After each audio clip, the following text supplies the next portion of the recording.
Close your eyes if you can and let your shoulders loosen as though a quiet hand has gently unknotted them. Let the day's edges soften. The screens, the traffic, the obligations that keep blinking for your attention, let them fade like city lights seen through a veil of evening rain. Breathe in slowly, as if you are drawing a cool thread of air from a calm window. Hold it for just a moment, only long enough to notice it. Then breathe out, as if a stone slips from your palm into a deep pond and everything quiets. Tonight, we are not rushing toward answers. We are not hunting for a dramatic revelation. We are simply walking, barefoot almost, through old silence. We are listening for an echo that has been there longer than the questions we carry. If you could close your eyes and step back 6,000 years, would you want to stand amidst the ruins of Eridu or in a silent museum? Imagine for a moment that time is not a straight road but a gentle staircase. 6,000 years drift away like dust from an old seal. Then 7, then 8. Each step downward is softer than the last. The noise of the present thins until it becomes a faint hum, far above you like distant thunder that will never reach your skin. And when your feet finally touch the lowest step, you are standing at the edge of a place the ancient Sumerians themselves called very old, Eridu. Not a city of towering stone, but of earth, mud brick warmed by sun, canals glinting like slow ribbons. In your hands there is something small and heavy with meaning, a clay tablet, no larger than a book you could hold with one hand, and yet old enough to make your breath pause. Its surface is not smooth. It holds tiny wedge-shaped marks, pressed into soft clay by a reed stylus and then hardened by time, by heat, by survival. You can feel the faint ridges under your fingertips like braille from another world. Some of the marks are sharp, some are worn as if wind and sand have been reading them for thousands of years. This tablet is not a creation story, not a beginning, it is an after. And that single idea, so simple, so quiet, settles over the mind like a warm blanket. Because we are used to thinking of origins as fireworks, we picture a sudden spark, a loud moment, a divine voice commanding the universe into existence. But the oldest written words we have from Sumer do something different. They begin as if the world is already here, already waiting. The Sumerian king list, copied and recopied by scribes long after the first cities rose, opens with a line that feels almost like a whisper from a room you didn't know existed. After kingship descended from heaven, kingship was in Eridu. Not created, not invented, descended. As if the idea of rule, the shape of authority, the notion of order, fell into a world that had been prepared to receive it. As if someone arrived late to a home that had already been built and simply learned where the doors were. Tonight we will follow that strange, gentle mystery, not as a chase, but as a slow drift. We will move through flood layers like sheets of soft silt. We will pass through temples rebuilt in the same sacred footprint, again and again, as if devotion itself had learned a lullaby and never forgot the tune. We will notice the way stories form when memory breaks, how a culture uses myth to keep hold of what it can no longer name. And as we go, I want you to remember something. Here, no one rests alone. Every story from the past is a soft lantern in the dark, gently lighting our way tonight. Before we drift deeper into tonight's gentle journey, remember to subscribe to Ancient Sleep Story. Here, you'll always find peaceful stories that soothe the heart and quiet the mind. Where are you listening from tonight? Leave a comment. Your presence adds warmth to this quiet corner of the night. Now let your breath return to its quiet rhythm, in and out. Let the words do the walking. We begin with a simple place, Not the desert itself, but a room where the desert has been carried in grain by grain. Picture a museum at night, one of those grand buildings in a city that never truly sleeps, yet does, for a few hours, surrender to a softer pace. The hallways are dim, the air is cool, dry. There is the faint scent of old paper and polished wood. Somewhere beyond the public galleries, behind a door that closes with a patient click, a small lamp glows over a case. And inside the glass, a clay tablet rests as calmly as a sleeping animal. Dust floats through the beam of light like slow, golden snow. You are here, not as a scholar with a deadline, not as a tourist with a camera, but as someone looking for a gentler kind of understanding. Someone who has carried a full day and wants to lay it down softly. As you stand in front of that glass, you realize something tender. The people who wrote these marks also had evenings. They also had tired hands. They also had hearts that grew quiet under starlight. They weren't legends, they were humans, living in a landscape shaped by water and patience. In southern Mesopotamia, the rivers did not simply provide, they also took. The Tigris and the Euphrates could be generous and destructive in the same season. A canal could save a field, and a flood could erase a town. Life was a careful conversation with water, a conversation spoken in mud, in reeds, in thresholds. And Eridu, the city at the beginning of the list, sat close to the marshy edge, where fresh water met the wider world. It was a place where the ground could be soft, where footprints held for a moment and then filled with water again. Now, imagine stepping out of the museum's night air and into that ancient dusk. The sky is a deep indigo, the kind that feels painted, not accidental. A thin moon hangs low. The wind is gentle, moving across the reeds with a hush, like someone turning pages. In the distance, a dog barks once, then settles. You walk slowly. Beneath your feet, the soil has layers, the way your own life has layers. Some layers are bright and recent. Some are older, buried, but still there. In Eridu, the layers are literal.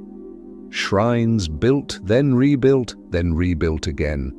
Each new wall rising from the ruin of the last, each generation honoring the exact same spot, as if the earth itself had been chosen long before anyone could remember why. When archaeologists cut a trench into Eridu, they found not one temple, but many, stacked like quiet vows. 19 levels, one above another, holding the same orientation, the same sacred footprint across millennia.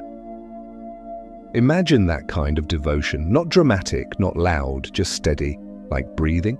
It is easy to picture these builders at work. Not heroes, not kings, just people with sun-browned arms and patient eyes, people who woke before dawn, listened to the air, and then shaped mud into brick. Brick after brick, row after row. The rhythm of labor as calm as waves. Water is channeled, mud is shaped, reeds are tied, fires are kept low. A city slowly teaches itself to exist. And somewhere in the midst of all that quiet work, someone begins to wonder how order enters the world. Not in a philosophical lecture, but in a practical way. How do we share water? How do we decide whose field is irrigated first? How do we store grain so it lasts? How do we keep the peace when the summer heat makes tempers sharp? These are not questions of fantasy. They are questions of survival. And yet, when the first scribes later press their stylus into clay, they do not say, "We invented this." They say, "It descended." As you look at the tablet in the museum light, that word becomes less like a puzzle and more like a feeling. Sometimes in our own lives, the most important systems are not things we remember creating. We inherit them. We inherit habits. We inherit ways of coping. We inherit family stories and unspoken rules. We inherit the shape of the week, work days, weekends, the rhythm of waking and sleeping. And when we can't remember where something began, it can feel as if it arrived from somewhere above us, already formed. Perhaps the Sumerians felt that too. Perhaps, standing amid canals and shrines already ancient even to them, they sensed they were living inside an inheritance. Now let that thought settle. Let it drift like a leaf on slow water. Before we move on, notice your hands. If they are clenched, let the fingers uncurl one by one like petals opening in the dark. Let your tongue rest against the floor of your mouth. Let the muscles around your eyes soften as if you are smiling at someone you trust. If tonight's story reminded you of a beautiful memory, feel free to share it below when morning comes or whenever you feel ready. For now, you don't have to hold anything tightly. Let the past hold itself. You are safe in this quiet corner, and the night can carry you. Because soon, very soon, we will step closer to the place where memory breaks and myth begins. We will feel the soft weight of flood silt laid down like a blanket over what came before. And in that quiet boundary, we may begin to understand why the oldest stories do not shout creation, but instead breathe the word after. For now, stay with the museum's dim lamp. Stay with the tablet's warm clay. Let the room be still. And listen, just faintly, to the sound of water far away moving through a canal, as if it has been traveling toward you for 8,000 years.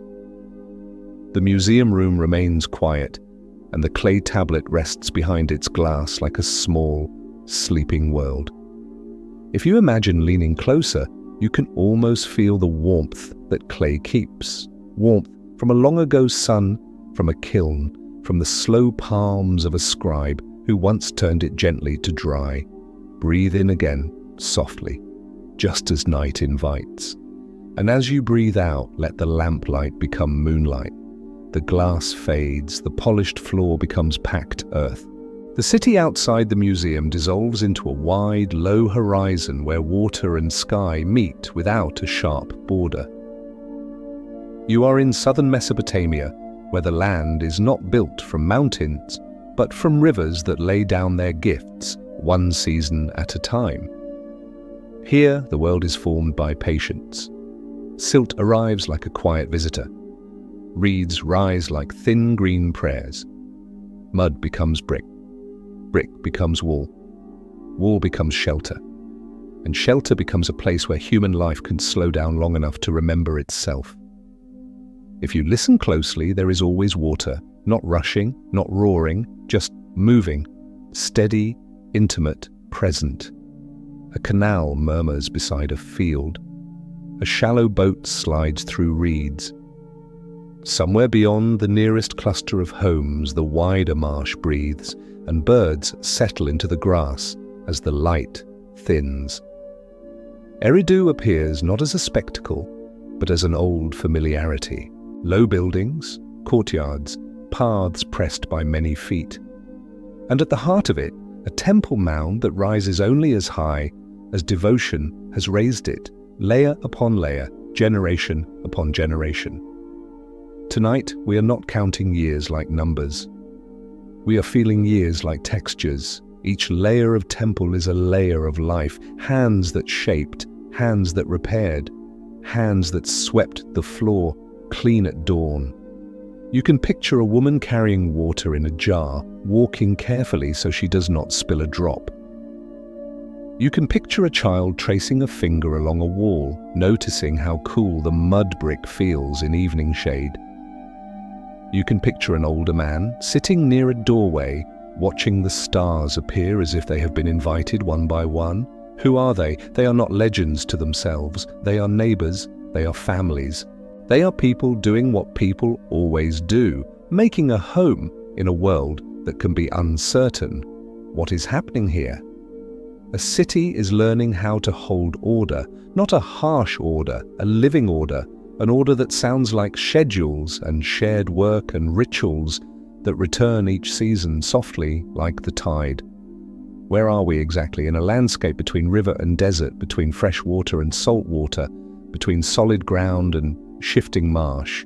This is the edge of things, and edges, you may have noticed, are where stories like to gather. When is this? Before the great empires that later made Mesopotamia famous, before the carved stone reliefs and the long lists of conquests. This is a time when a temple can be rebuilt without shouting its name across the world. A time when the night sky feels close enough to touch.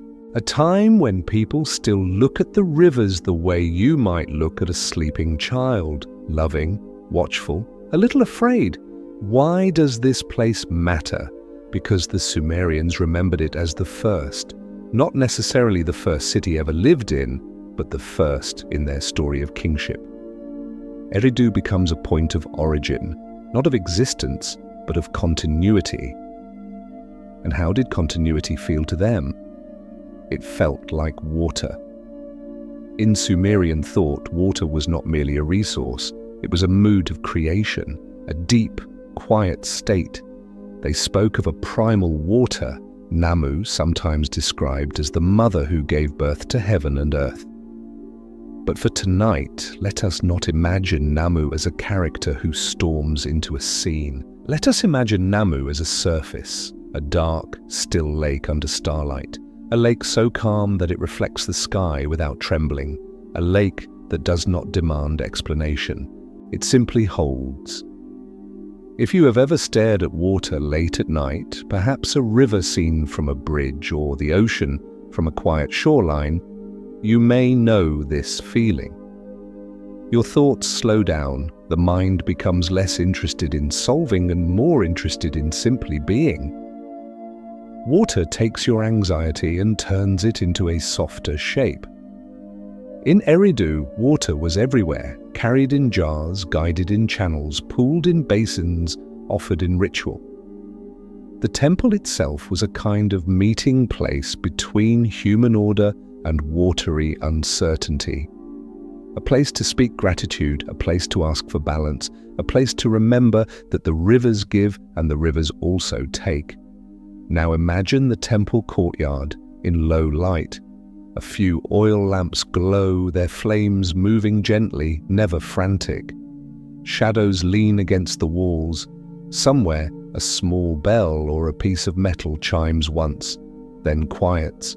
A priest, or perhaps simply a caretaker, walks slowly, as if the night is sacred and must not be disturbed. There is no drama here, only rhythm, and rhythm, in a way, is the beginning of civilization, the rhythm of planting and harvesting, the rhythm of flooding and retreating, the rhythm of waking and sleeping, the rhythm of stories told at night when the wind slips through reeds and the stars watch without judgment. This is how a city becomes a lullaby. Somewhere nearby, in a room with a cool floor, a scribe is working, not in haste, in patience. He has learned a skill that is still new to the world, to press language into clay so it can outlast breath. He sits with a reed stylus, its tip cut at an angle. Beside him is a small bowl of water, because even writing needs moisture. The clay tablet is damp enough to accept marks, firm enough to hold them. Each wedge-shaped impression is made with a small turn of the wrist, a quiet certainty. What does he write? Perhaps a list of goods, perhaps a prayer, perhaps a line copied from an older tablet that he respects like an elder. And in the background of his life, there is a shared awareness. Some things are older than memory. Temples stand on temples, canals follow canals, names pass from parent to child. And when people cannot remember the first hand that shaped a rule, they may say the rule descended, as if order arrived from above like rain, as if it fell into the marshland gently, found a place to settle, and became real. This idea is not meant to frighten you, it is meant to soothe, because it suggests something tender. You do not have to create everything alone. Some of what steadies you can be inherited. Some of what supports you can be shared. Some of what keeps you standing can come from before, you were ever asked to be strong. If your mind is busy tonight, if it keeps trying to organize tomorrow, let the ancient city teach you a different kind of order, an order that moves slowly, an order that does not demand perfection, an order that accepts rebuilding.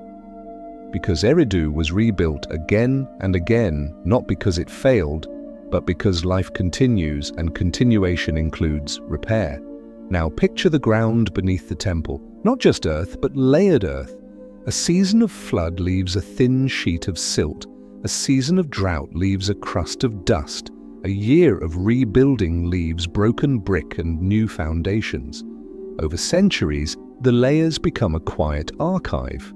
And sometimes, in that archive, there is a softer kind of interruption, a flood that comes higher than expected. Not a cinematic catastrophe for tonight's story, just water doing what water does, spreading, covering, settling. When it recedes, it leaves behind a smooth blanket of mud, as if the land has been tucked in. Flood layers are strange, gentle things. They erase details, but they also preserve outlines. They wash away names, but they keep footprints. They blur the edges, but they hold the center. In the same way, sleep does not erase you. It simply covers you for a while, smoothing the mind, letting the sharp points soften. As you listen, you may begin to feel that this story is not only about ancient Mesopotamia, it is also about you, because you too have layers, days that covered other days, years that changed what you remembered, moments of stress that felt like floods passing over you, leaving you tired and quiet. And yet beneath that, foundations remained.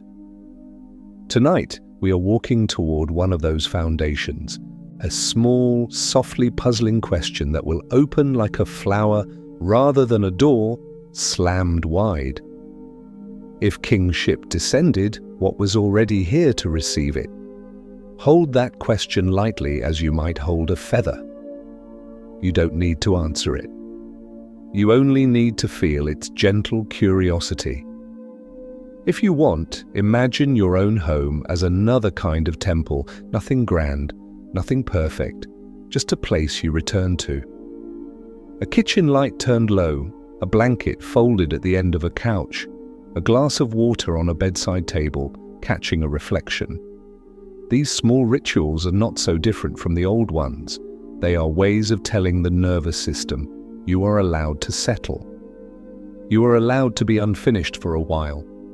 In Eridu, people may have ended their evenings with simple gestures, a bowl rinsed clean, a doorway swept with a branch of reeds, a quiet word spoken for the river. Not because the river needed it, but because the human heart does. And when they lay down under the same sky, you know, stars scattered like salt, yet somehow comforting. They drifted into sleep with sand on their feet and water in their ears, and the city held them the way a shoreline holds a tide. The temple lamps flicker, the canal water moves, the air cools. And somewhere beyond the reeds, a deeper silence gathers, preparing to show us a little more. Let the night in Eridu stay gentle. Let it move at the pace of a slow canal, the kind that does not hurry because it has always been on its way. If you are listening from a busy home or a small apartment where the city hums outside the window, imagine that hum becoming more distant now, like a train passing far away. Imagine the present loosening its grip, and with each breath, feel yourself stepping a little deeper into the earth, not into darkness, but into softness, in and out. The temple mound of Eridu is quiet above you, and you begin your gentle journey the way time itself seems to move here, by going down. There is a kind of staircase beneath this city, built not from stone but from layers, layer of brick, layer of ash, layer of silt, layer of crushed reeds, layer of footprints pressed into mud and then left to sleep. You descend as if you are drifting through memory. Each step does not demand effort, it invites surrender. And as you go, you notice that the ground is not empty. It is full.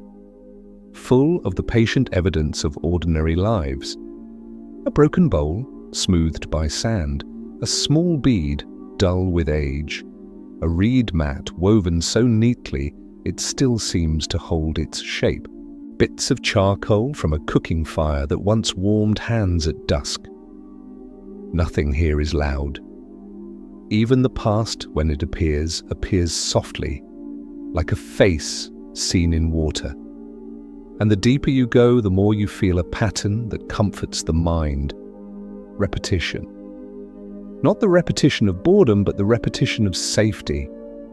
A shrine is built. Seasons pass, the shrine wears. A new shrine rises in the same place. A doorway returns. A threshold returns. A quiet corner returns. Like the way you return to your bed each night. Like the way a lullaby repeats a line so the body can stop listening with effort and start listening with ease. Above the city, the sky is still indigo, but down here, under the earth, the sky becomes an idea. It is something you can sense without seeing, like calm. You pause at a layer where the earth changes. It becomes smoother, finer, as if it was once underwater. A flood layer, not a roaring apocalypse tonight, no frantic running, no shouting, just water arriving in its own time, spreading across low ground the way sleep spreads across the mind. It covers, it smooths, it quiets. When the water recedes, it leaves a thin, even blanket of silt. It is so soft you could imagine drawing a line through it with one finger. And you realize something tender. Floods do not only destroy, they also reset. They make a new surface. They offer a fresh beginning without announcing it. Perhaps you have known this in your own life. A difficult season comes like high water.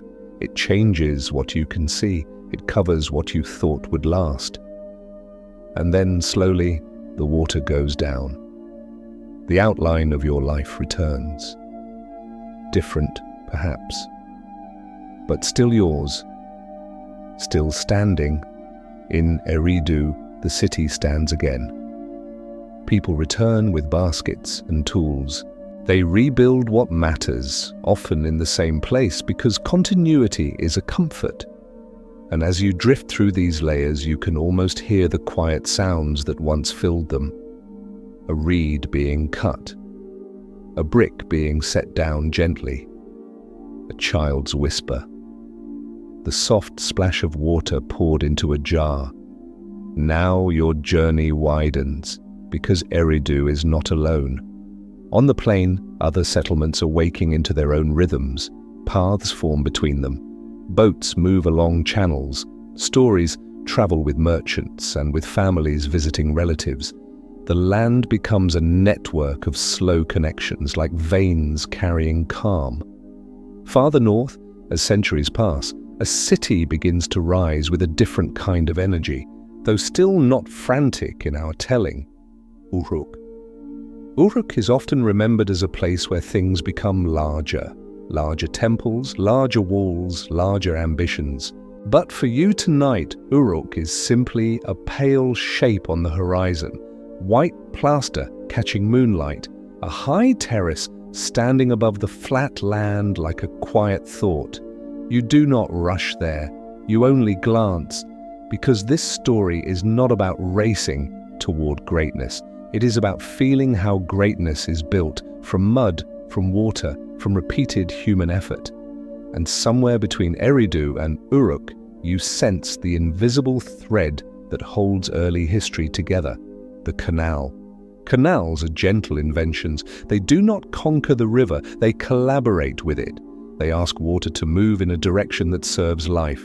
They turn the landscape into something that can feed more mouths, hold more families, sustain more evenings of quiet. Imagine walking beside a canal at night. The surface reflects the stars in small, trembling points.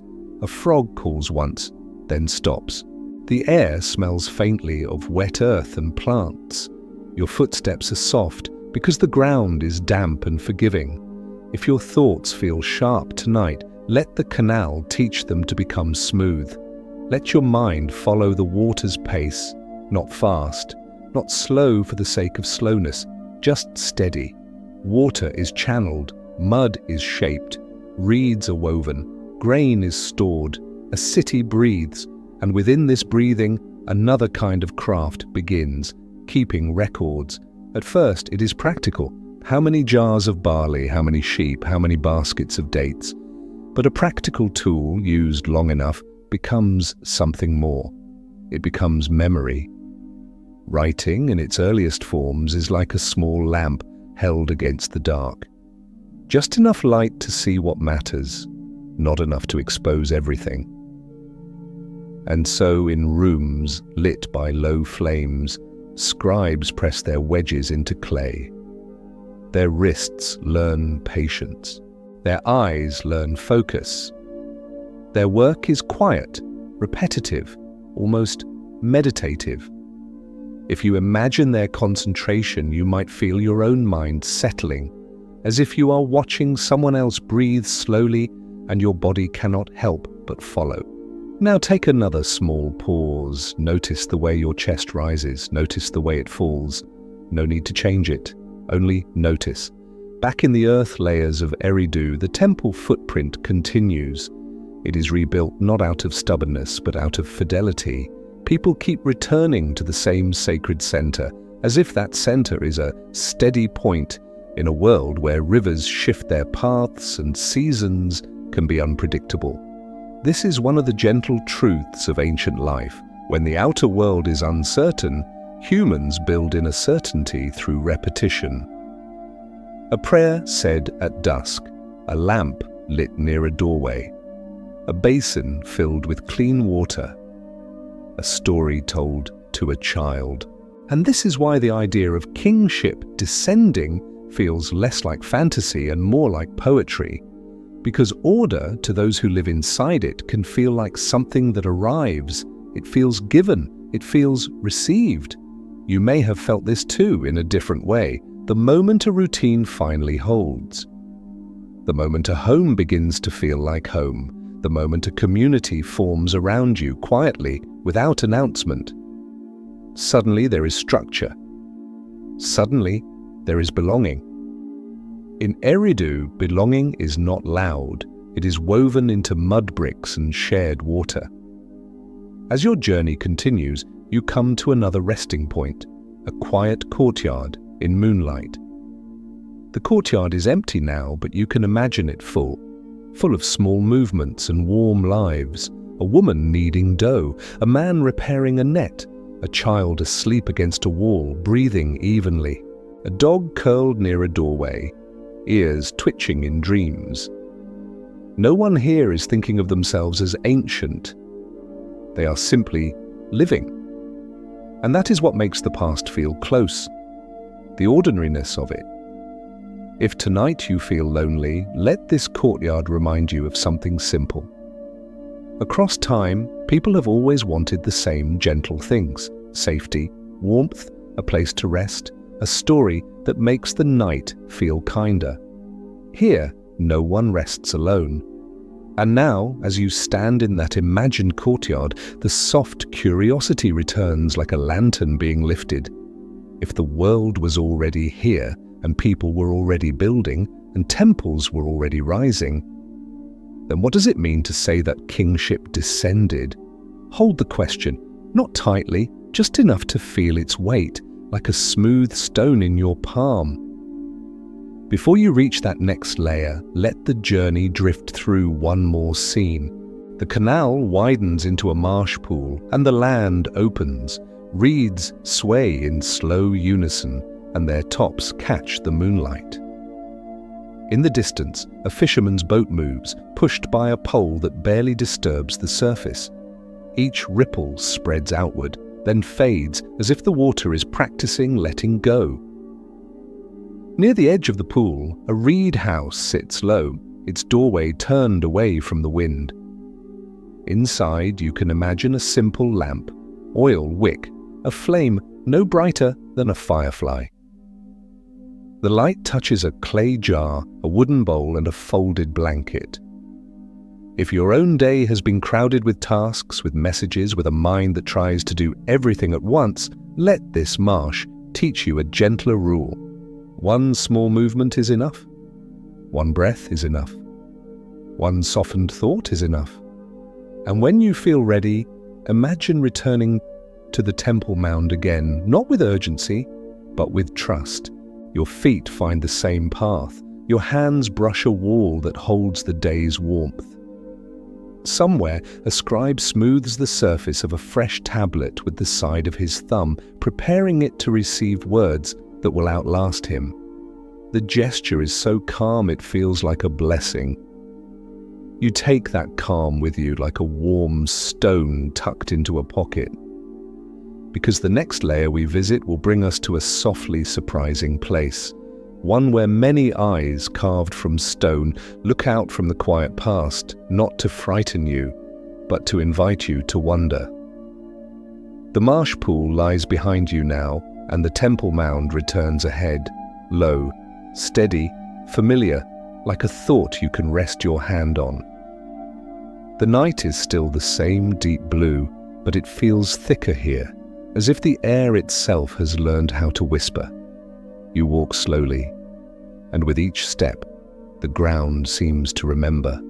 Mud that once held water, brick that once held warmth, ash that once held a cooking fire. And between these layers, the soft, patient pauses of time. Somewhere in this wide land, beyond the canals, beyond the reed houses, beyond the gentle arithmetic of daily life, there are other sacred places too. Not louder, not brighter, just different, the way one quiet room can feel different from another. Tonight, your journey drifts toward one of them. You do not arrive with a torch. You arrive with a calm breath.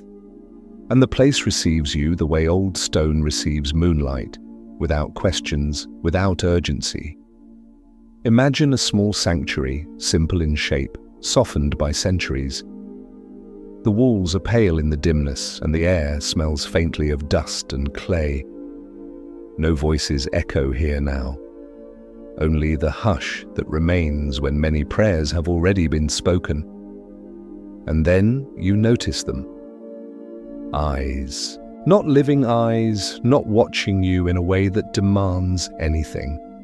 These eyes are carved, quietly, patiently, into small figures. They sit together in clusters like a gathered crowd that has forgotten how to move, but has not forgotten how to look. Their faces are smooth, their bodies small, their hands folded close, and their eyes, wide, oval, unblinking, hold the room like lanterns made of stone. In the low light, they do not feel eerie. They feel devoted, as if someone, long ago, wanted to leave behind a single message. I was here. I paid attention. I remembered.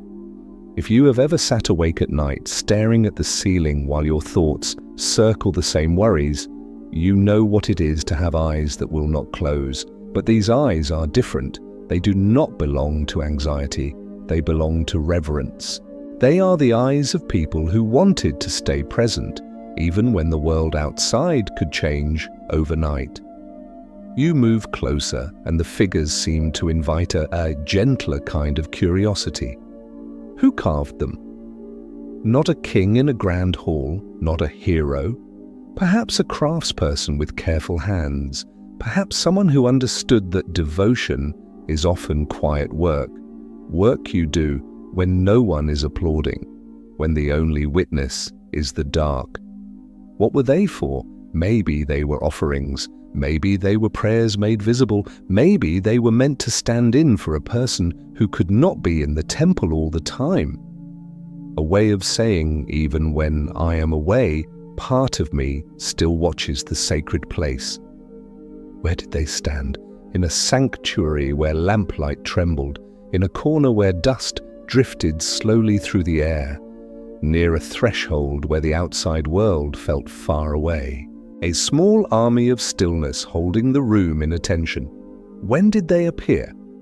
In a time when writing was young and memory was learning how to live outside the body. A time when the city's routines were becoming traditions.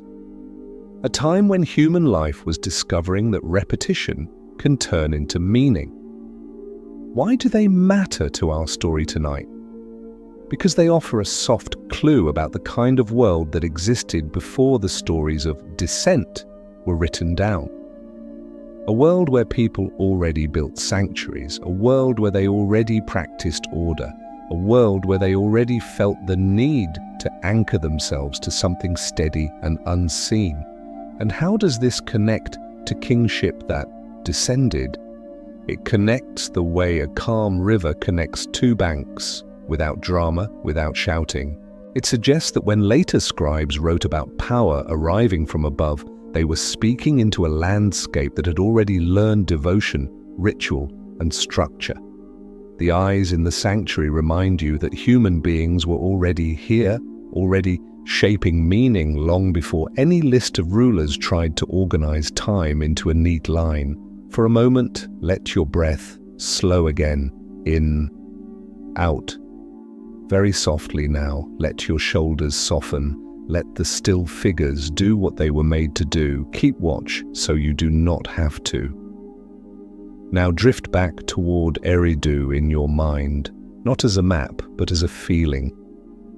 The temple footprint repeats, the canal water repeats. The moon rises and the reeds bow, and the city sleeps and then wakes and then sleeps again. In that steady rhythm, a question begins to glow, gentle as a lamp behind thin cloth. If order was already being practiced, if people were already building, praying, cooperating, then what is the story really trying to say when it claims that kingship descended? Perhaps it is not describing a sudden invention. Perhaps it is describing a naming. Sometimes in life something exists long before we find the words for it. You might feel a longing for peace before you ever call it peace. You might practice kindness before you ever label it a principle. You might carry responsibility for years before you realize it has become part of your identity. So imagine a world where leadership existed as a practice. Someone organizes the canal work. Someone keeps the grain storage fair. Someone settles a dispute with a patient voice.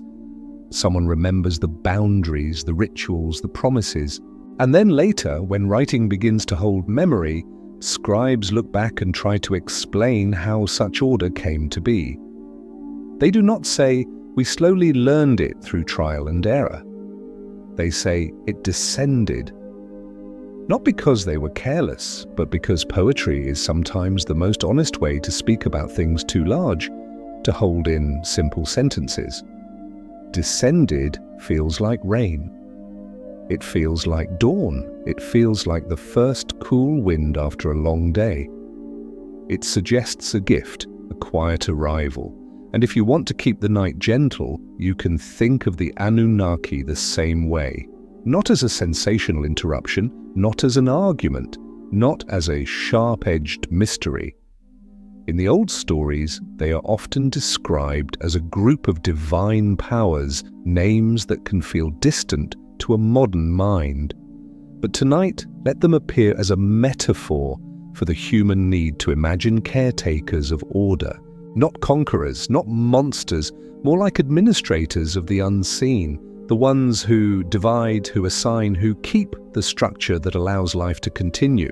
When a culture faces the uncertainty of flood and drought, when memory is fragile and records are new, it can be comforting to believe that order is held by something larger than any single person, that the world is not only chaos and chance, that someone, somewhere, keeps the ledger balanced, keeps the canals flowing, keeps the seasons from collapsing into noise, and yet, here comes the soft twist of tonight's discovery. The oldest lines do not always sound like a beginning. They sound like an inheritance, a world already present, a temple already standing, a people already working. And then, over that world, a story that says, kingship came down and it was placed in Eridu as if the city were a cradle. If you let that idea settle, it begins to feel less like a claim and more like a lullaby about continuity. A lullaby that says, you are part of something older than your anxiety. You are held by structures built before you knew your own name. You do not have to invent the ground beneath your feet.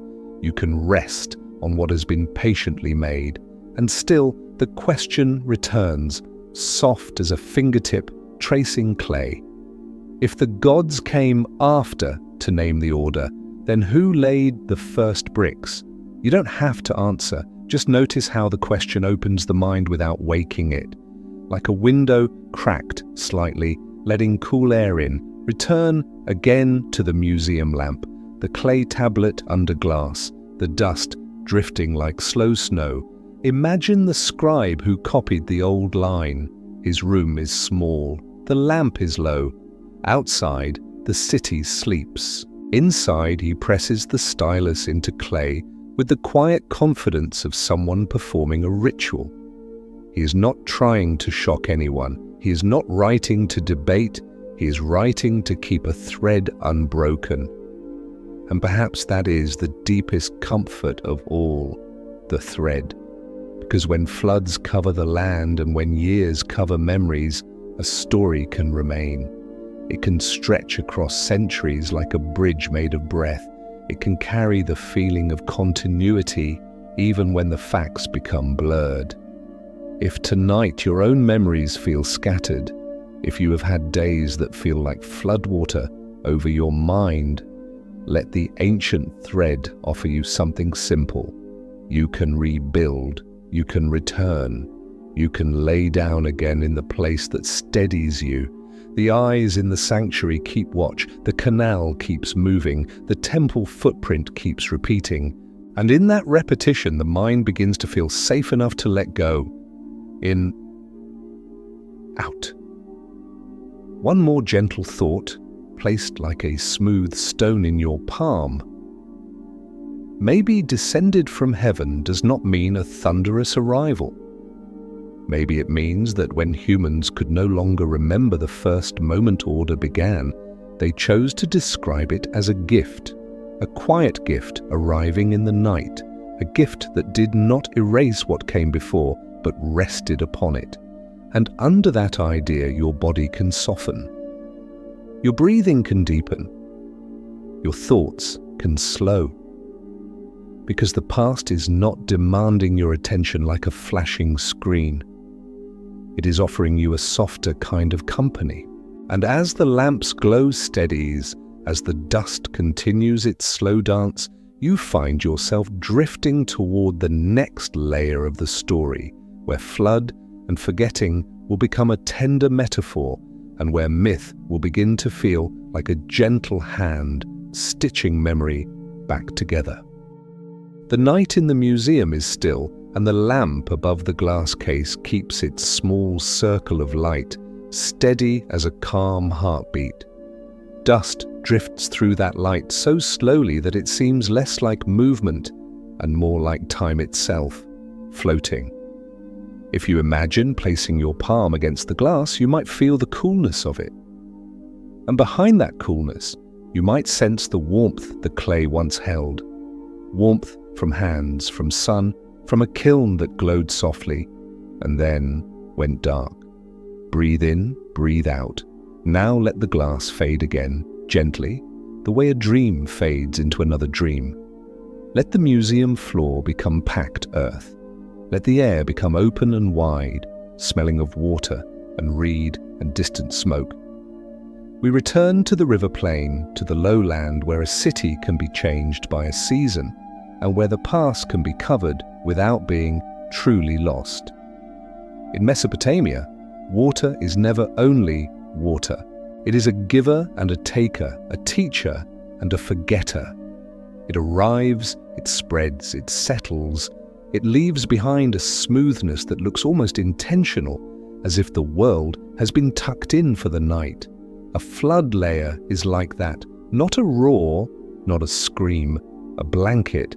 Imagine one of those years when the rivers rise a little higher, the fields disappear under shallow, moving water, courtyards become small lakes, doorways become thresholds to reflection. People do not panic the way a film might insist they panic. They move with practiced caution. They lift what can be lifted. They wait. They watch the currents. They listen for the river's mood, the way you might listen for wind. And when the water finally lowers, the land looks different, but not ruined in the way we often imagine. It looks softened, smoothed, quiet. A thin sheet of silt lies over everything, pale and fine, like flour dusted across a table. It fills the small gaps, it covers the sharp edges, it erases the tiniest marks, the kind you would only notice if you were searching for them. And yet it preserves something deeper. The shape of the ground, the outline of the city, the memory of where things belonged. This is the gentle paradox of forgetting. Sometimes forgetting takes the details but keeps the foundation. If you have ever tried to remember a year from your own life, a difficult year, or simply a crowded one, you may know this feeling. Some scenes blur, some conversations dissolve, and yet you can still remember the shape of that year. How tired you were, how you kept going, how you found small comforts, how you rebuilt the next morning. In Eridu, rebuilding is not a heroic speech. It is an ordinary rhythm, a wall repaired, a roof rethatched, a canal cleared of reeds, a courtyard swept, a lamp lit again, and then, above the fresh surface of silt, the city begins to write new footsteps. Footsteps matter more than they seem. A footprint is a decision that says, I am here and I am moving forward. In the morning, when the ground is damp, footprints are crisp and present. By afternoon, the sun dries them into faint shadows. And when the next rain comes, the shadows fade. This is how time behaves in a riverland. It makes marks, then softens them again and again. Now, imagine a scribe whose job is to keep certain marks from fading. He is not a king, he is not a warrior, he is a keeper of quiet lines. He sits in a small room where the air is cooler than the sun outside. Perhaps a reed mat covers part of the floor. A jar of water sits near his knee. A small bowl holds damp clay. The lamp beside him is low, its flame steady, its smoke thin.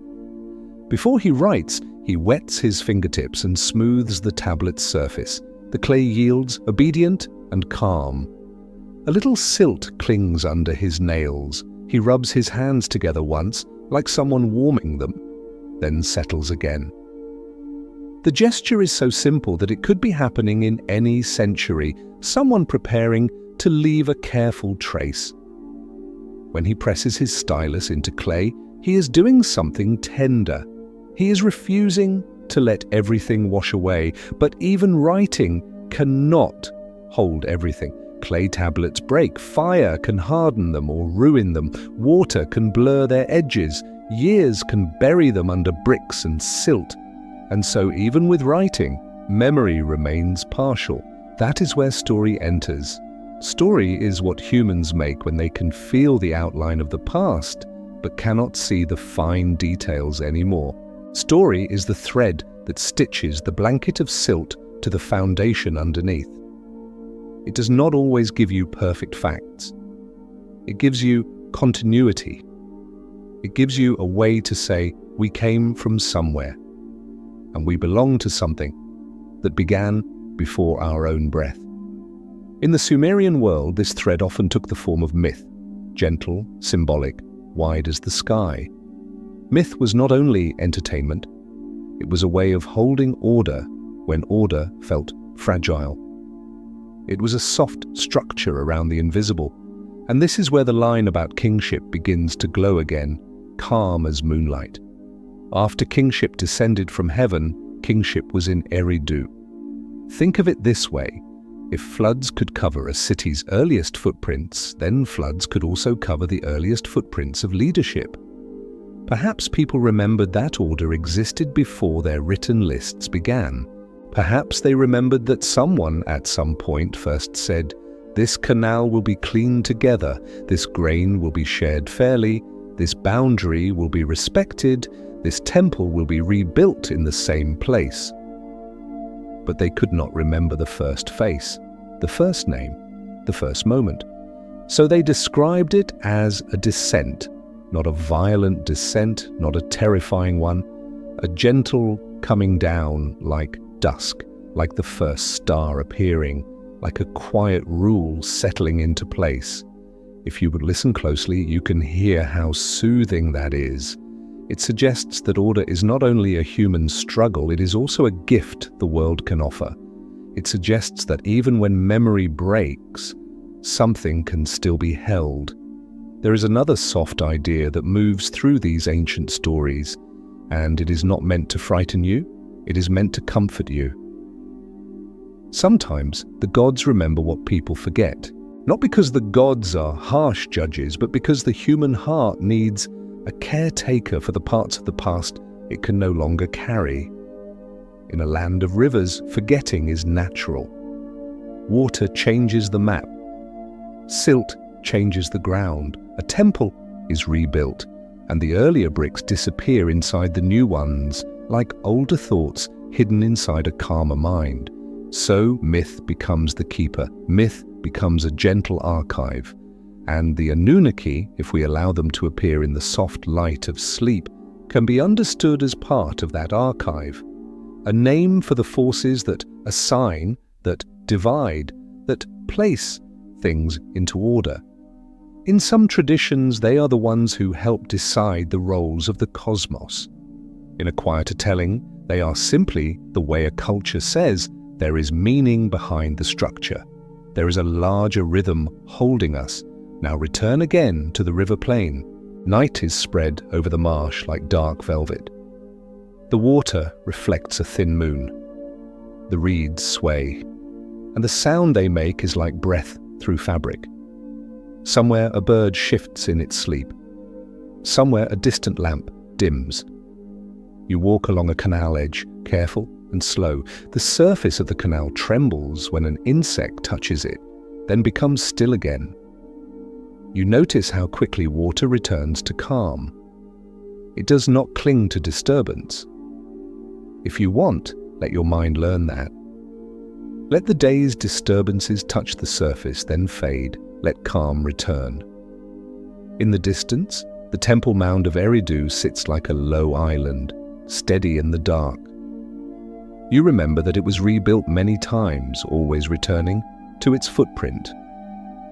That returning is a kind of faith, the belief that there is a center worth finding again.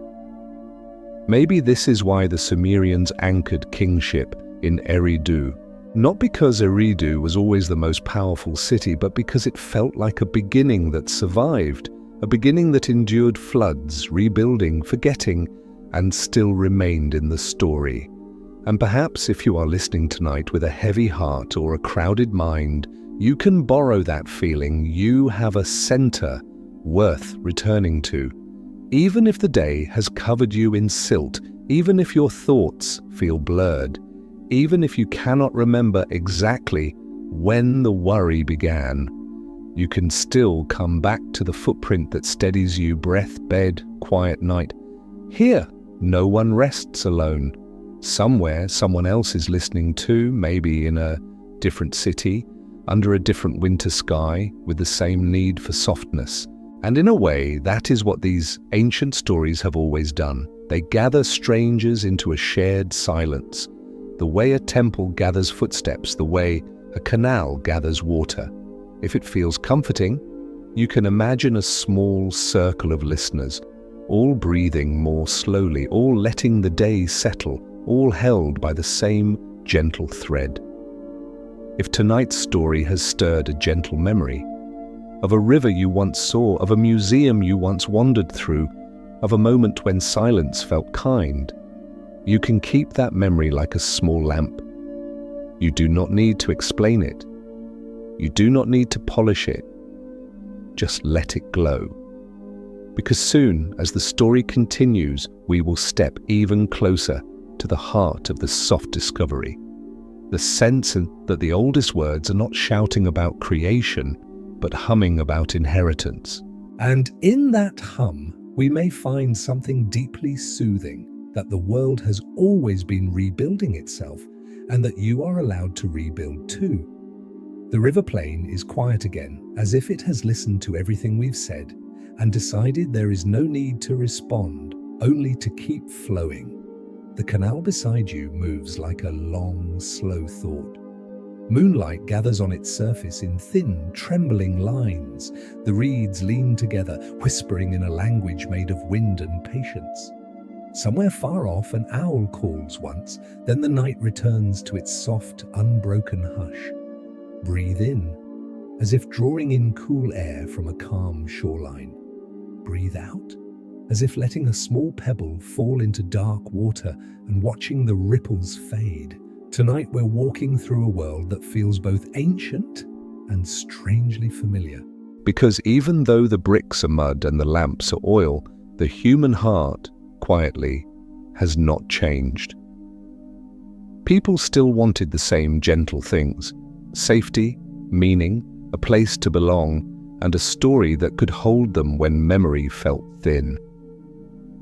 And here, in this low land between river and sky, memory was always thin, not because people were careless, because water is a kind of forgetfulness that looks beautiful.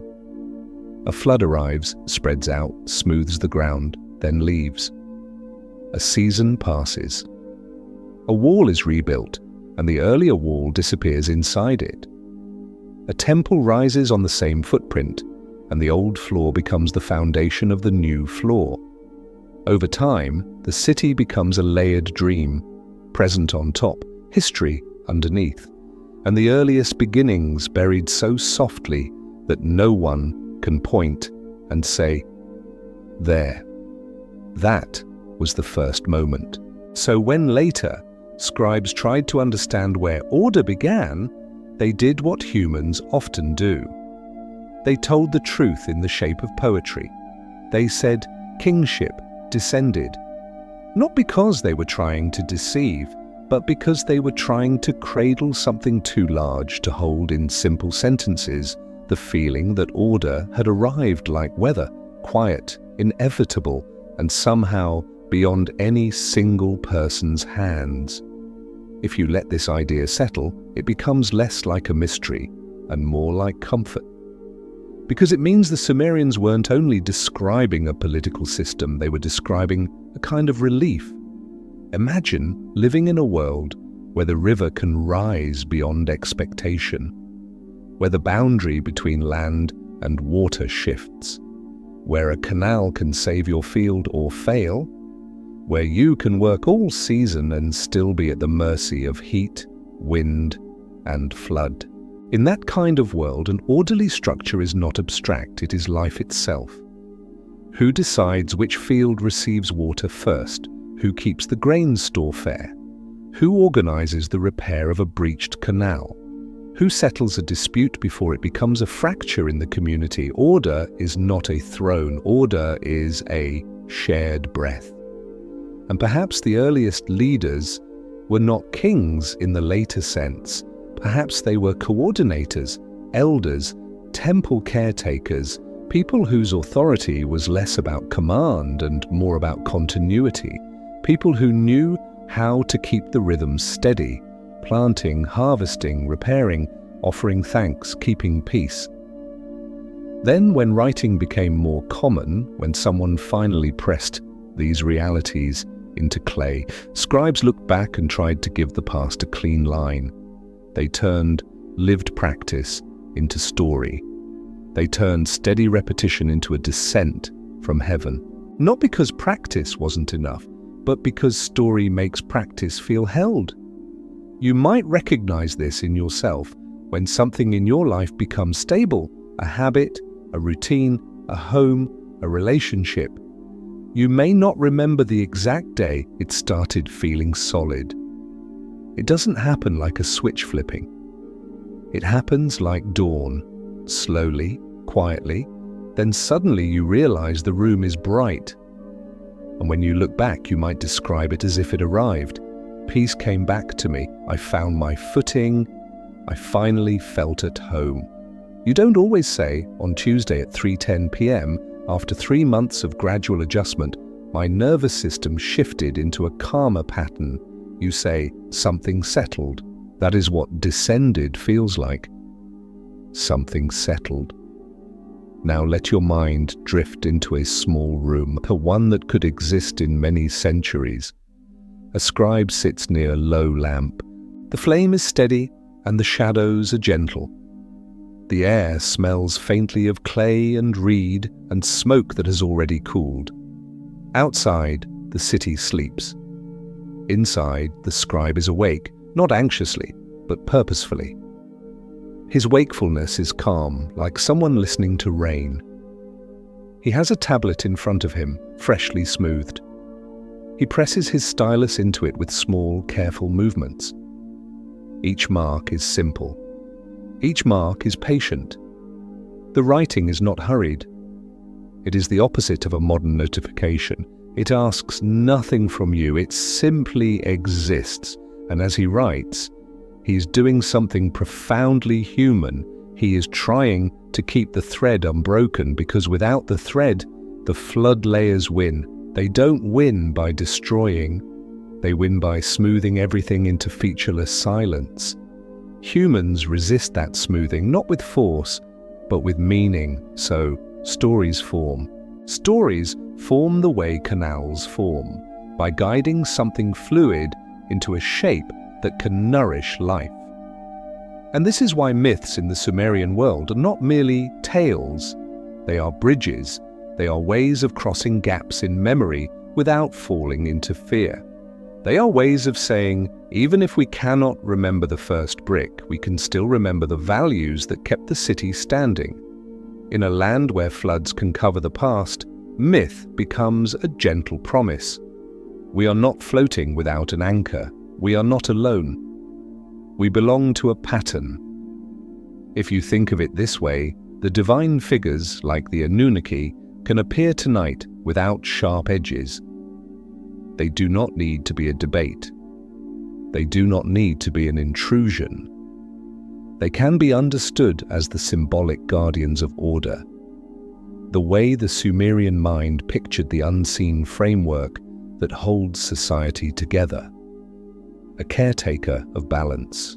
A keeper of roles, a quiet administrator of the cosmos, because when your world depends on water and cooperation, balance is not philosophical, it is practical, and a practical need, held long enough, becomes sacred.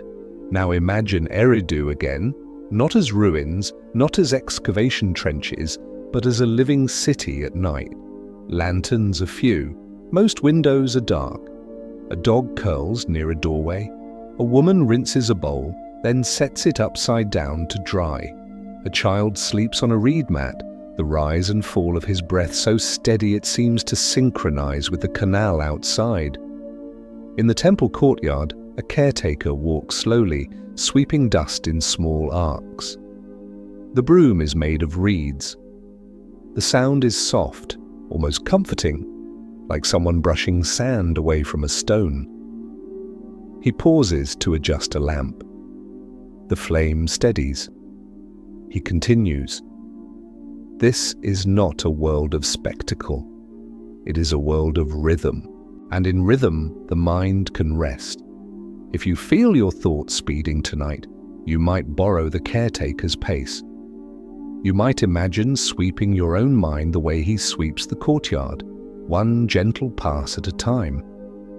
Not to erase your worries violently, but to smooth them, to gather them into a smaller pile, to move them somewhere quiet where they don't have to stand in your doorway.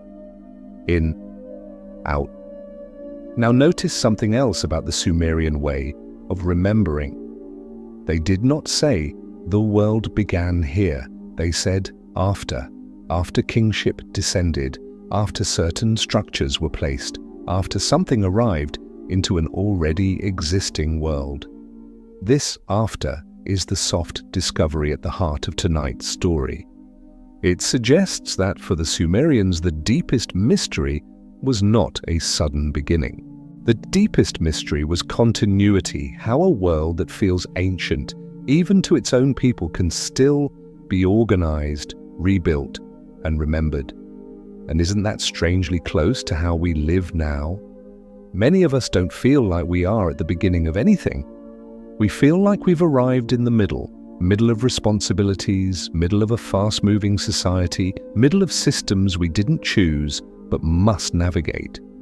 We wake up inside after emails, after deadlines, after years that move too quickly, after a world that keeps changing. So the question becomes softer and more personal. How do we find calm inside after?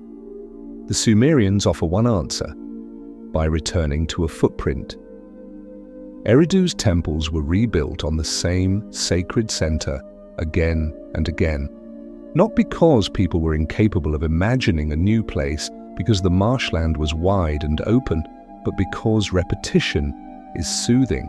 Repetition tells the nervous system something remains, something is stable, something is worth returning to. In your own life, your footprint might be small. A cup of tea at night, a warm shower, a dim light, a familiar piece of music.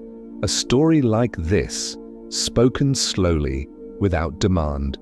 These are not trivial things. They are sacred in the quiet way. They are how you rebuild. And perhaps that is the most human truth buried in the ancient claim of descent. The idea that order is not only imposed, it is received, tended, and returned to like water, guided in a canal, like a lamp, protected from wind, like breath returning to the body when you finally stop holding it tight. If you want, you can ask yourself a gentle question, only for yourself, not for an answer.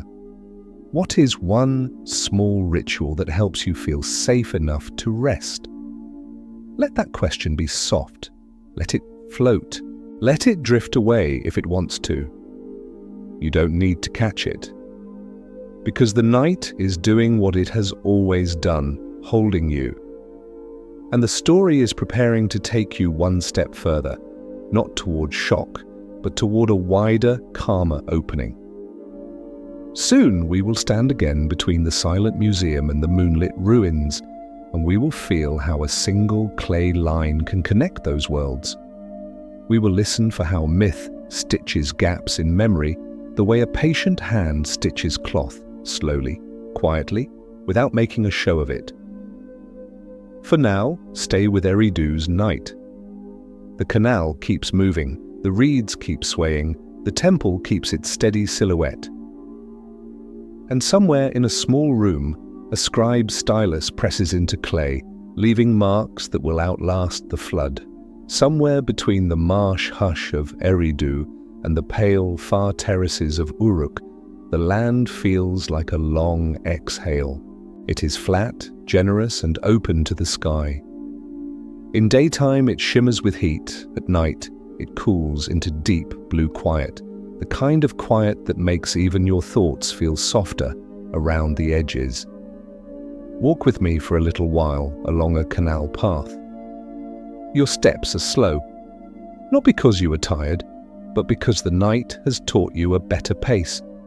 The canal water moves beside you like a calm companion, reflecting a few faint stars. Every now and then a reed bends and rises again, as if practicing a gentle bow. This journey is not a march, it is a drift. And as you drift, you begin to sense something that has been growing quietly across generations: the shape of a city. At first, the city is only a cluster of homes, reed houses with low doorways, courtyards where grain dries on mats, small fires that glow like orange seeds in the dusk, a dog's silhouette. A child's laughter earlier in the day, now replaced by the steady hush of sleep. But over time, as canals multiply and harvests become steadier, the cluster learns to hold more life. More hands, more stories, more needs. And with those needs comes a gentle question, repeated in many forms: how do we share? How do we share water without fighting? How do we share work without resentment? How do we share space without fear? How do we share memory without losing it? If your own mind has been carrying questions like these about family, about work, about the future, let this ancient place hold them for a moment. You do not have to solve anything tonight. You only have to feel how human beings long ago began to answer with patience. In the center of many early cities, there is a house that belongs to everyone. Not a palace, not yet. A temple, a place where offerings are gathered, where rituals repeat, where the community returns to the same footprint season after season. It is both spiritual and practical, both symbol and storehouse. In its cool rooms, jars of barley might sit beside woven cloth. Oil might be kept for lamps, dates might be dried for winter. Not because the temple is greedy, but because the temple is a way to organize care. And organization in a riverland is mercy. Imagine stepping into one of those temple storerooms at night. The air is cool, the floor is smooth with packed earth. In the dim lamp glow, clay jars stand in quiet rows, their rounded shoulders catching small highlights. The scent is simple: grain, clay, smoke, and something faintly sweet like dried fruit. A caretaker moves slowly, counting by touch more than sight. He does not speak loudly, he does not need to. He knows the rhythm of this work the way you know the rhythm of breathing. This is where writing begins to feel inevitable, because when goods are shared, someone must remember. When offerings are gathered, someone must record. When work is divided, someone must keep the balance. And when memory is asked to carry too much, memory asks for help. Long before the wedge marks become elegant on tablets, humans in this land use small tokens to count. A cone for one thing, a sphere for another, a flat disc for a different measure. They hold the tokens in the palm and feel the certainty of them. This is real, this can be counted, this can be agreed upon. Later they seal those tokens inside clay envelopes like little sleeping worlds. And on the outside they press marks to show what is inside, so the envelope does not need to be broken to be understood. It is a soft kind of genius. Not flashy, not loud, just practical and therefore profound. You can imagine the first moment when someone realizes we could press the marks directly onto the clay, we could let the clay carry the count, we could let the clay bin a small room near the temple. A scribe sits beside a lamp. The flame is steady, and the shadows do not threaten. The scribe's hands are calm. His reed stylus is cut at an angle, shaped to make a clean impression. The clay tablet is damp and patient, willing to receive. He begins with the simplest things: a mark for barley, a mark for sheep, a mark for oil. Not poetry yet, not myth yet, just the steady heartbeat of shared life. If you listen closely, the sound of the stylus pressing into clay is almost like rain. Tap, tap, tap. A small rhythm that invites the mind to settle. And while the scribe works, the city outside continues to breathe. Canals whisper. Reeds sway. A distant dog shifts in sleep. The temple stands steady as a promise. Above it all, the sky remains vast, sprinkled with stars, so old they feel like quiet elders. This is how civilization grows in this telling. Not through dramatic conquest, but through the slow refinement of care.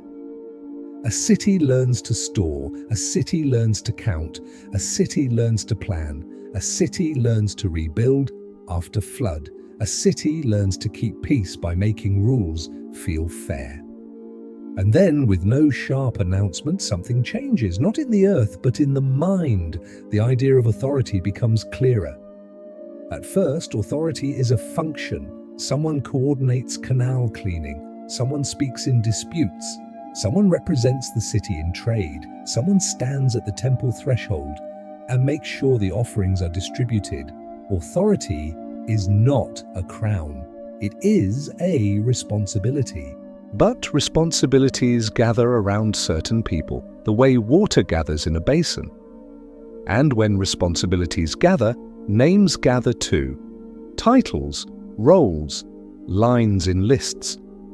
A sense that order has a shape. This is where the ancient phrase begins to make more sense without losing its softness. Kingship descended. If you imagine those early lists, you can feel the comfort they offered. A list is a way of saying the world is not random. A list is a way of saying we can remember. A list is a way of saying there is a thread. In the temple lamp glow, the scribe's marks become more than counts. They become a way of holding time. He writes the name of a city, Eridu. He writes another name, perhaps. He writes the word for king. He writes the word for years, maybe, in a simple form. The page of clay begins to look like a doorway. Behind it, a long corridor of past and future. Outside, dawn is still far away, but the night has a quiet brightness of its own. A soft silver on the canal, a faint glow near the horizon, a sense that even darkness is not empty, it is full of waiting. If your mind has been busy with modern schedules, let this ancient schedule soothe you. Here, nothing is demanded at high speed. Even record keeping is slow, even power is slow, even history is slow. Now imagine, just for a moment, that you are holding a small cylinder seal in your hand. It is carved with tiny figures, perhaps animals, perhaps symbols, perhaps a scene of offering. When rolled across wet clay, it leaves a continuous image, like a signature that travels. It is an early form of identity, an early way of saying this belongs, this is agreed, this is trusted. The seal is smooth from use, warmed by many palms. It feels like a pebble from a riverbed, polished by time. A caretaker rolls the seal over a jar's wet clay stopper. The image appears. The jar is closed, the record is made. Trust is held. And in that quiet act, you can feel the city settling into itself, like a person finally finding a steady routine. Not a rigid routine, a humane one. We are getting closer now to the gentle turning point. Not a shocking twist, but a widening of perspective. Because once writing exists, the past can be arranged, and once the past can be arranged, it can also be imagined. Gaps can be filled with story, silence can be given shape. Soon we will return to the phrase that began our night, after, and we will listen to it with new ears. We will feel how the oldest words are not trying to start the world, but trying to soothe it, trying to say, even if memory is covered by flood silt, even if beginnings are buried, the thread can still be held. Before we leave this part of the journey, let the city show you one more small kindness. Imagine a narrow street between two mud brick walls, warm from yesterday's sun. A shallow bowl of water sits near a doorway for anyone passing, catching a thin slice of starlight for travelers. A woman steps out, wraps a shawl tighter, and quietly lifts the bowl to water a small cluster of herbs growing in a clay pot. Nothing grand, nothing official, just care practiced in silence. Farther on, a pair of men kneel by the canal's edge, mending a reed basket with slow fingers, speaking only when necessary. Their voices are low enough to be part of the night, not a disturbance to it. Above them, the sky turns like a dark river, and the stars feel steady as if they have always been keeping watch over patient work. In the distance, a higher terrace rises. Uruk's outline, pale and quiet, its plaster catching the moon like soft chalk. You do not enter it tonight. You only let it exist like a future that does not rush you. Because even the biggest cities begin as small gestures repeated, water offered, baskets repaired, clay pressed, lamps protected from wind. For now, stay with the scribe's gentle tapping, stay with the cool storeroom air, stay with the canal's soft reflection. Let the clay hold what you no longer need to hold tonight, in and out. The canal path narrows and the night feels even quieter, as if the land itself is listening with you. A thin mist lifts from the water and drifts across the reeds like breath made visible.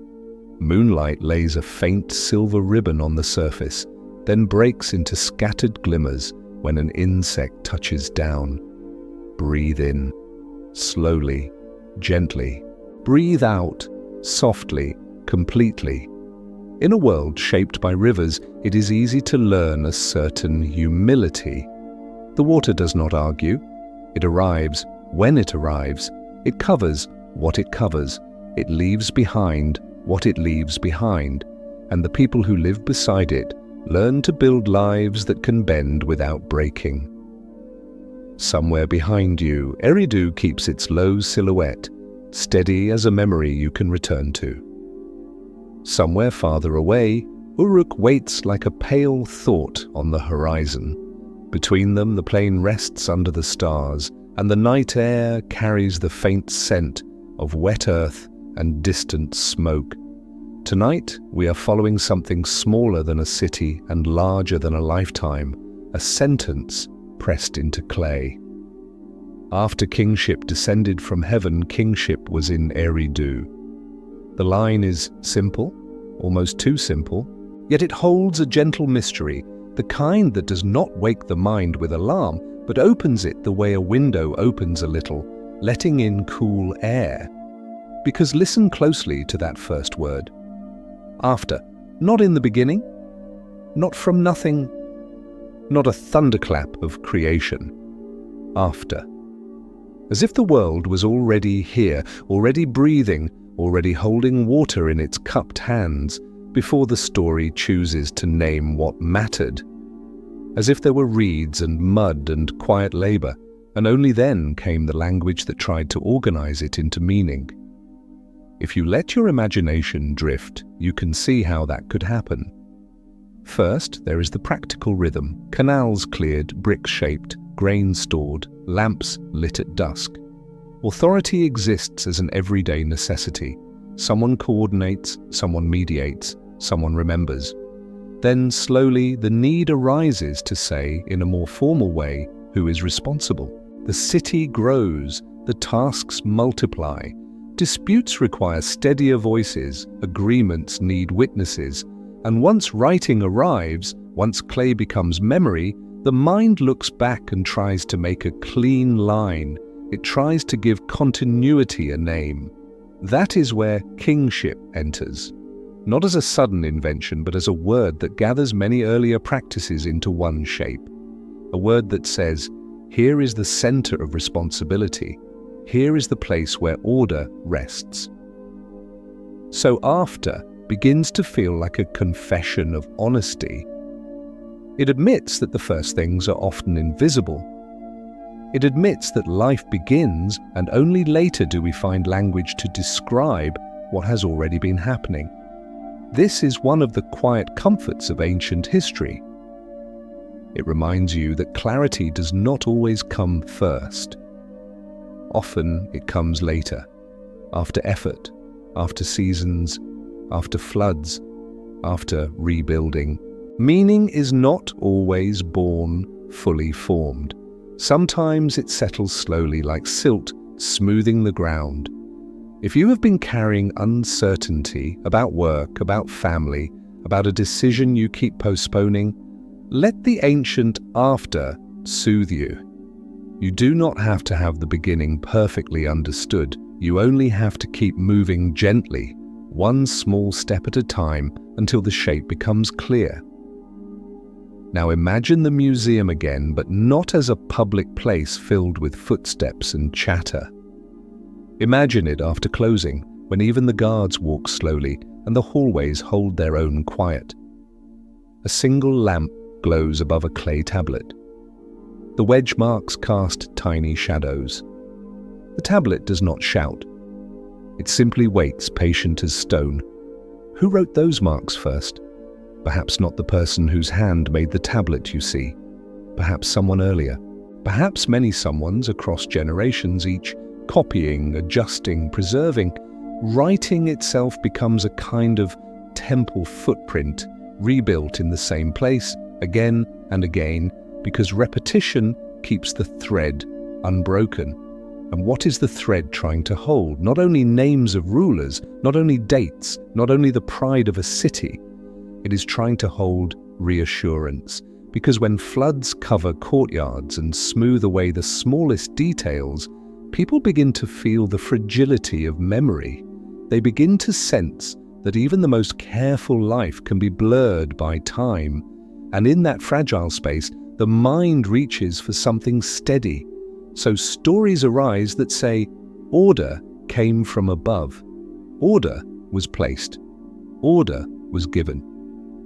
Whether you take that as literal or symbolic, the emotional function is the same. It offers shelter. It offers the sense that the world is not only accident, that life has a rhythm larger than any one person's tired day. And perhaps that is why the divine figures in these stories can be held softly, like lanterns rather than arguments. They are not here to frighten you. They are here to embody the feeling that there is a structure behind the chaos. In some traditions, the Anunnaki appear as a group who assign roles, who keep balance, who participate in the great arrangement of the cosmos. Tonight, let that arrangement feel like a calm administration of the unseen, like a quiet ledger that is kept not to judge you, but to keep the river of life flowing in recognizable channels. Because you too live within channels. You wake, you work, you return. You do the small tasks that keep a life standing. You clear your own canals, emails, errands, repairs, conversations, so the days do not flood. And when a season rises higher than expected, you do what the people of Eridu did. You lift what you can, you wait, you rebuild. This is not weakness, it is ancient strength. Now let your mind drift back to the temple mound. Imagine a caretaker at dawn when the sky is still violet and the first cool wind moves across the plain. He walks along the temple steps with a broom of reeds. He sweeps dust into small piles. He pauses to straighten a lamp. The flame brightens, then steadies. It is such a small act, yet small acts are how order is maintained. And in the hush of that morning, you can feel why later scribes might say descended, not because they lacked intelligence, but because they sensed something tender. That order is a gift you receive each day when you choose to continue. If you want, place one hand lightly on your chest or your stomach, wherever you can feel your breath most clearly. Notice how your body keeps its own order without asking you to solve anything, in and out. The rhythm is already here. It does not need to be invented, it only needs to be allowed. This is the soft discovery in the oldest lines, that much of what matters comes as after the flood, after the dust settles, after the day ends, after the mind stops wrestling after. And in that after, something quiet becomes possible, rest. So tonight we let the sentence be what it is, a small clay bridge across a large silence. We let it guide us away from the noise of modern urgency and toward a slower understanding that beginnings are not always fireworks. Sometimes they are foundations buried deep, holding everything up without asking to be seen. Before we move on, let us take one more slow step, down through the layers again, not with a shovel, but with imagination. Picture the earth as a stack of thin blankets. One blanket is made of brick dust. One is made of ash from a hearth. One is made of reed fragments that once lined a roof. And one, the softest, is made of flood silt, fine as powder, smooth as sleep. In one layer you find a small piece of pottery, the rim worn round. In another, a bead that might have rested against someone's skin. In another, a child's footprint, small, pressed into damp ground, then filled by time. These are not grand monuments, and that is precisely why they feel calming. They remind you that history is mostly made of ordinary evenings, and then deeper still there is silence where the details grow sparse. This is the place where the mind cannot see clearly, where the past becomes an outline, It is here that myth does its quiet work. Myth does not replace reality. It comforts it. It says, even if the first names are lost, the values can remain. Even if the first brick is buried, the footprint can still be honored. You can feel that tenderness in the way the Sumerians tell of temples rebuilt on temples.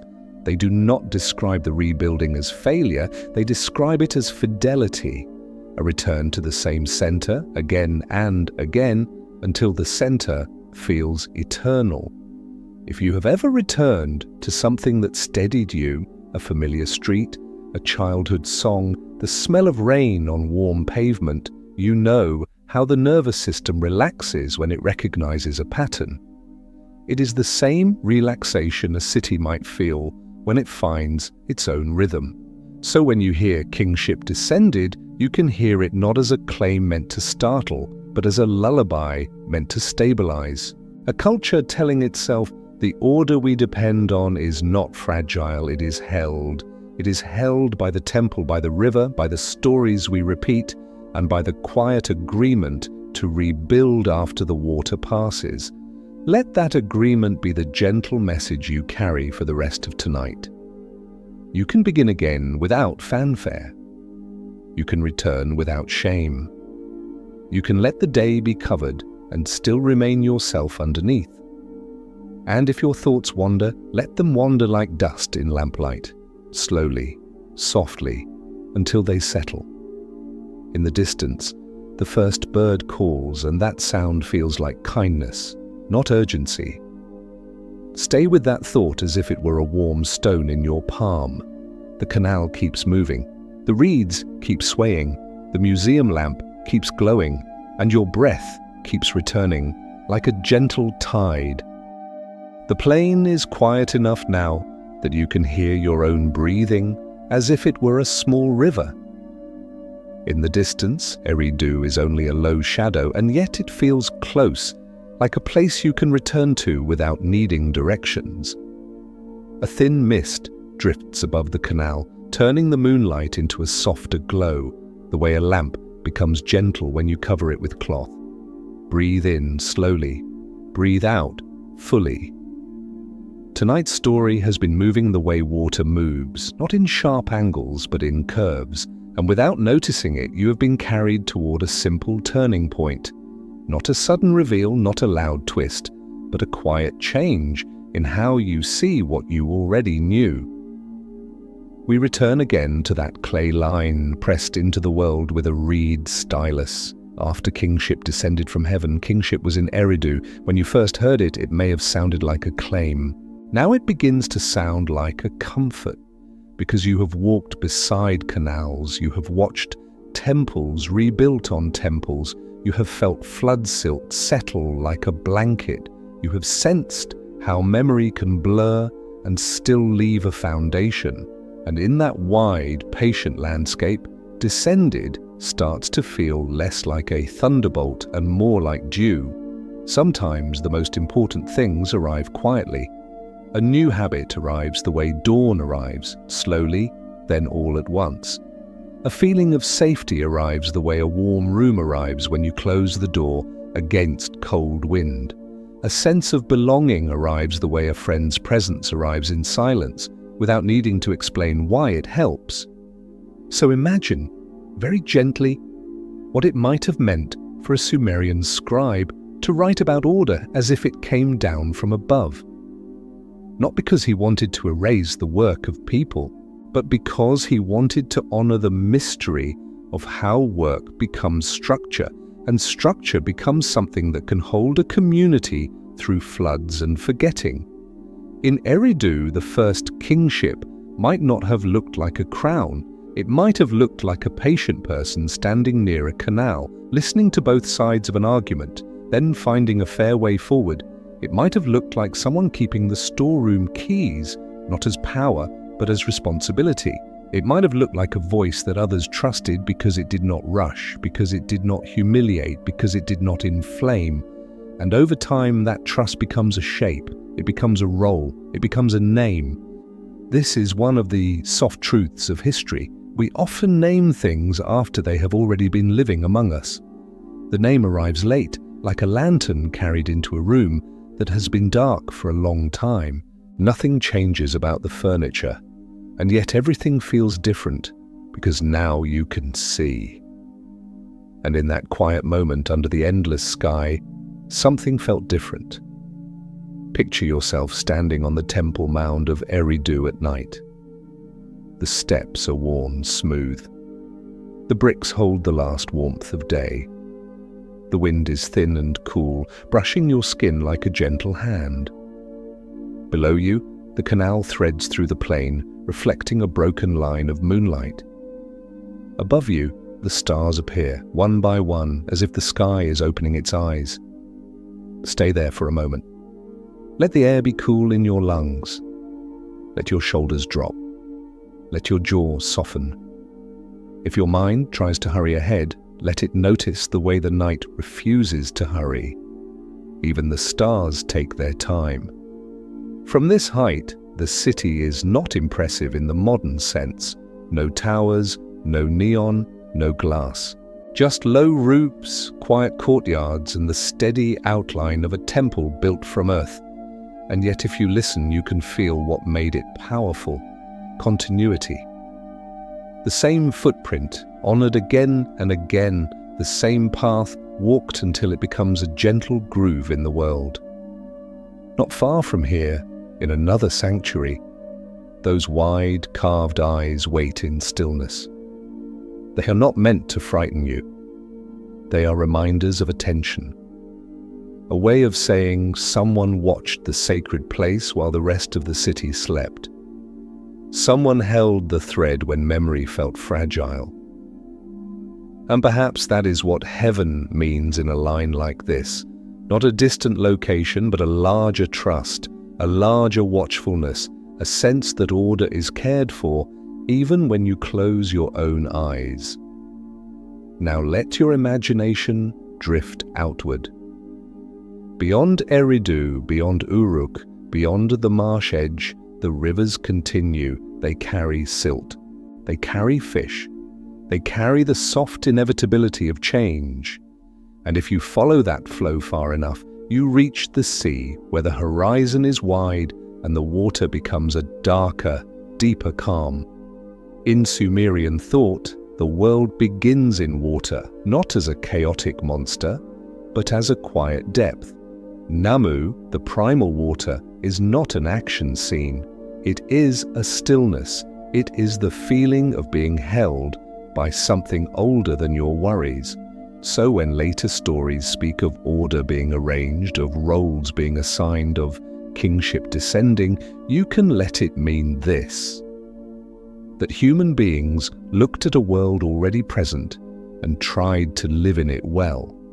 They tried to build patterns that could outlast a single lifetime. They tried to make fairness visible. They tried to keep the canal flowing for everyone, not only for the strong. And when they could not remember the first moment those patterns began, they chose the gentlest explanation. It came to us. It settled among us. It was placed like a gift set down quietly on a threshold. If you want a small, soothing image to hold on to, imagine that threshold. A mud brick doorway, a lamp near the floor, its flame steady, a bowl of water catching a slice of starlight. And there, on the edge between outside and inside, a gift that does not glitter, only steadies. A rule that says share, a habit that says return, a story that says you belong. If you could place one modern worry into a piece of clay, what would you set down tonight? You do not have to answer out loud. Just imagine pressing the worry into the clay, then smoothing the surface over it, letting it rest beneath a calm layer. The clay can hold it for a while. The night can hold you. If you let that idea sit beside your own life, it may feel surprisingly soothing, because many of the things that help you now did not begin with you. Language did not begin with you. The calendar did not begin with you. The roads and bridges and rules of your city did not begin with you. Even the stories you reach for at night were built by countless voices before this one. You are living inside an inheritance, not only of stress and schedules, but of care, of knowledge, of human persistence.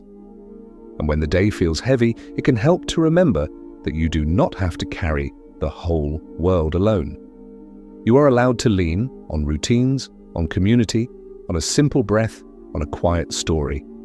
Here, no one rests alone. Now, return to the museum one more time. The lamp is low, the room is empty. The glass case holds the tablet like a small moon, pale and steady.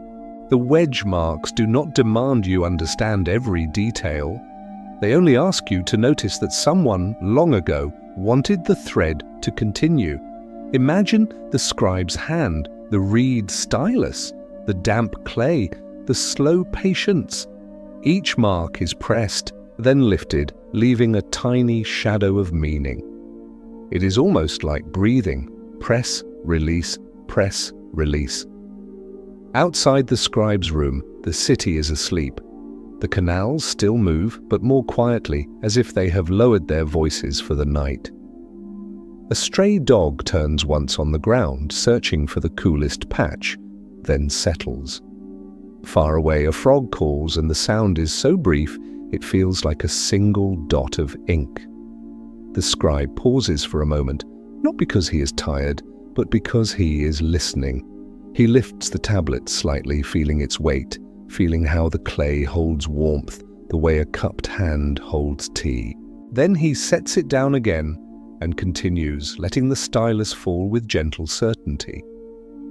In his world, heaven is not only the sky above the reeds, it is also the idea that some things are steadier than the flood, that fairness is worth repeating, that the center can be found again. So when he writes that kingship descended, he is not describing a spectacle, he is describing a settling, a structure becoming real enough to trust. And in a way, he is writing for you too, not by name of course, but by feeling. He is writing for anyone who will one day stand in lamplight and need to believe that life can be ordered without violence, that meaning can be carried without shouting. He is writing for the part of you that wants to exhale and let the world be held for a while. And between those marks is the quiet space where your mind can rest. Because the truth is not only in what is written, the truth is also in what is not forced, in what is left open, in what is allowed to remain a soft mystery. If the oldest words begin with after, perhaps they are giving you permission too. Permission to stop chasing the perfect beginning. Permission to let some questions remain gently unanswered. Permission to trust that a calm life is built the same way a temple mound is built, layer by layer without hurry. So let the night keep naming the order for you softly. Let the canal keep moving. Let the stars keep their slow watch. Let your breathing become the simplest, oldest rhythm of all. In and out, and out. The temple mound is behind you again, and the canal path leads forward like a soft line drawn through the dark. The night has cooled further now. The air feels clean and weightless, as if it has been rinsed by moonlight. Mist drifts over the water in slow, patient sheets, dissolving and returning, like thoughts that no longer need to be held. Breathe in, gently, as if you are tasting cool air for the first time. Breathe out, slowly, as if you are setting something down without making a sound. There is a moment in every long journey, especially a quiet one, when the traveler stops trying to get somewhere and begins to notice that the journey itself has become a kind of resting place. Tonight, that moment comes softly. You have moved through Eridu's layered ground. You have watched flood silt settle like a blanket. You have listened to the calm logic of canals and storerooms and clay records. You have seen how the oldest written lines begin with after, as though the world was already breathing before the story began naming it. Now, with the river plain resting under stars, you begin to feel what those ancient lines may be offering beyond information. A kind of companionship.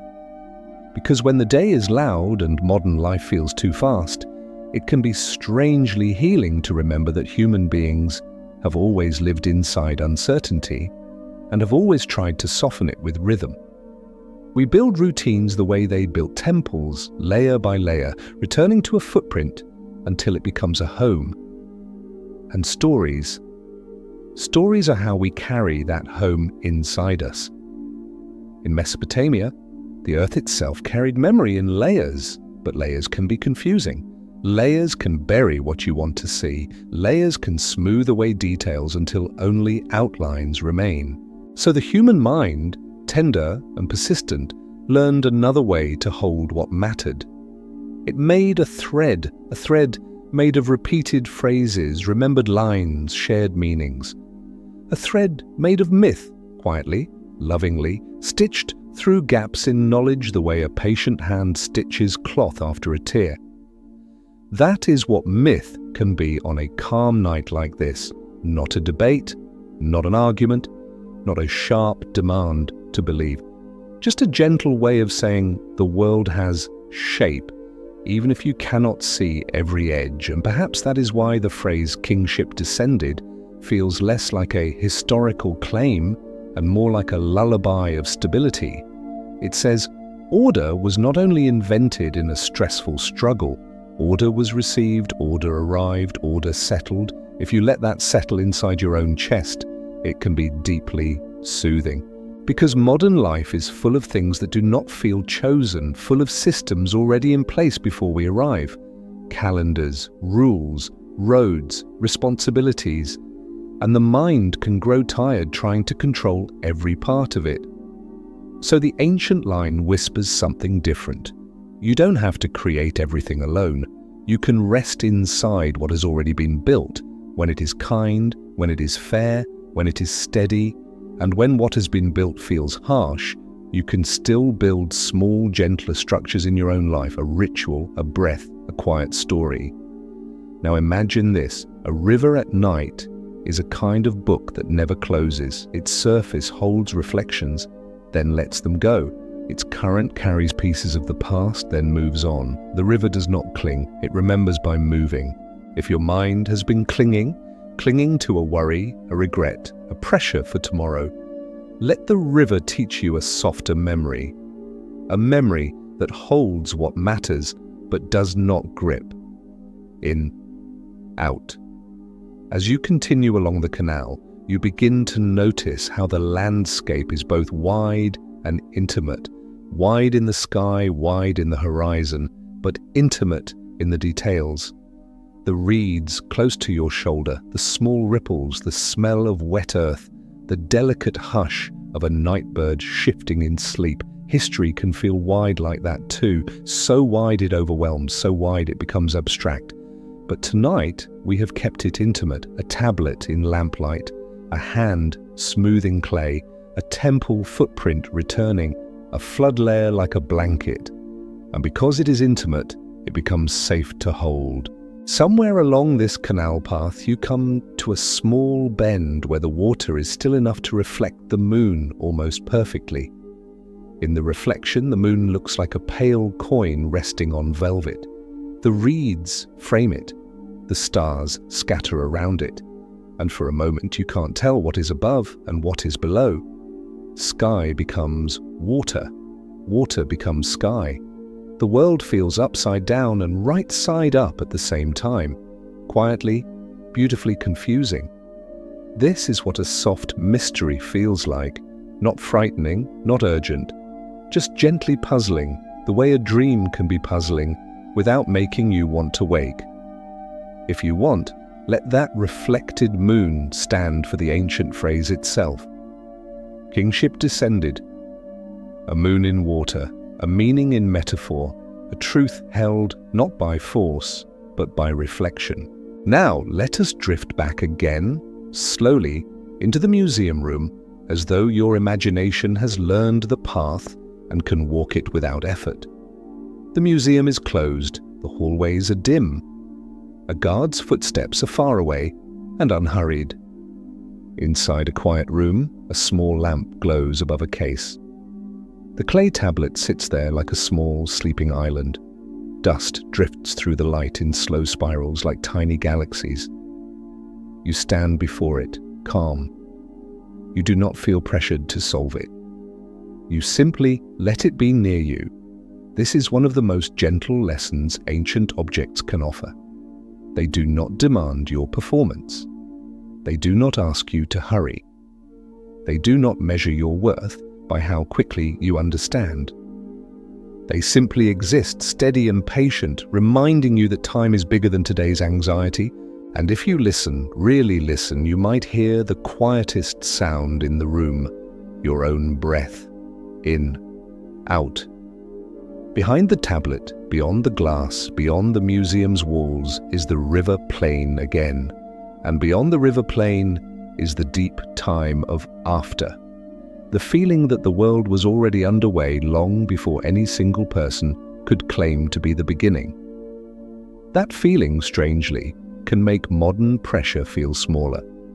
Because modern pressure often comes from a false idea that everything depends on you, that you must hold it all, that if you loosen your grip, the world will collapse. But the ancient landscape whispers otherwise. Canals were cleared by many hands. Temples were rebuilt by generations. Stories were copied by scribes who never met each other, separated by centuries, yet joined by a single thread of attention. Life is not carried by one pair of shoulders. And here, in this quiet corner of the night, you are allowed to feel that. Here, no one rests alone. If you find comfort in community, even silently, imagine the unseen listeners who share this moment with you. Someone in a city apartment, dim light by the bed. Someone in a quiet suburb, window slightly open to winter air. Someone on a long drive, headlights threading through the dark. Different lives, different worries, yet the same human need for softness. A story like this becomes a small meeting place, not loud, not demanding, just present. And in that presence, your nervous system can relax a little more. Now let's return once more to the flood layer, not to make it dramatic, but to let it become an image for rest. A flood covers the ground. It blurs the sharp edges. It smooths the surface. When it recedes, the world looks quieter, simpler, less cluttered. Sleep can feel like that. Not as an erasure of your life, but as a covering that lets the sharp points soften. A blanket over the mind, a pause that allows rebuilding. So if you are still holding on to the day, imagine setting it down the way a scribe sets down his stylus. Gently, without anger, without judgment. Your day can rest, your plans can rest, your unfinished thoughts can rest. They will be there tomorrow if they need to be, but tonight you are allowed to drift in, out. Now we move toward a quieter kind of reflection, one that doesn't add new facts but simply lets the story's meaning settle like silt.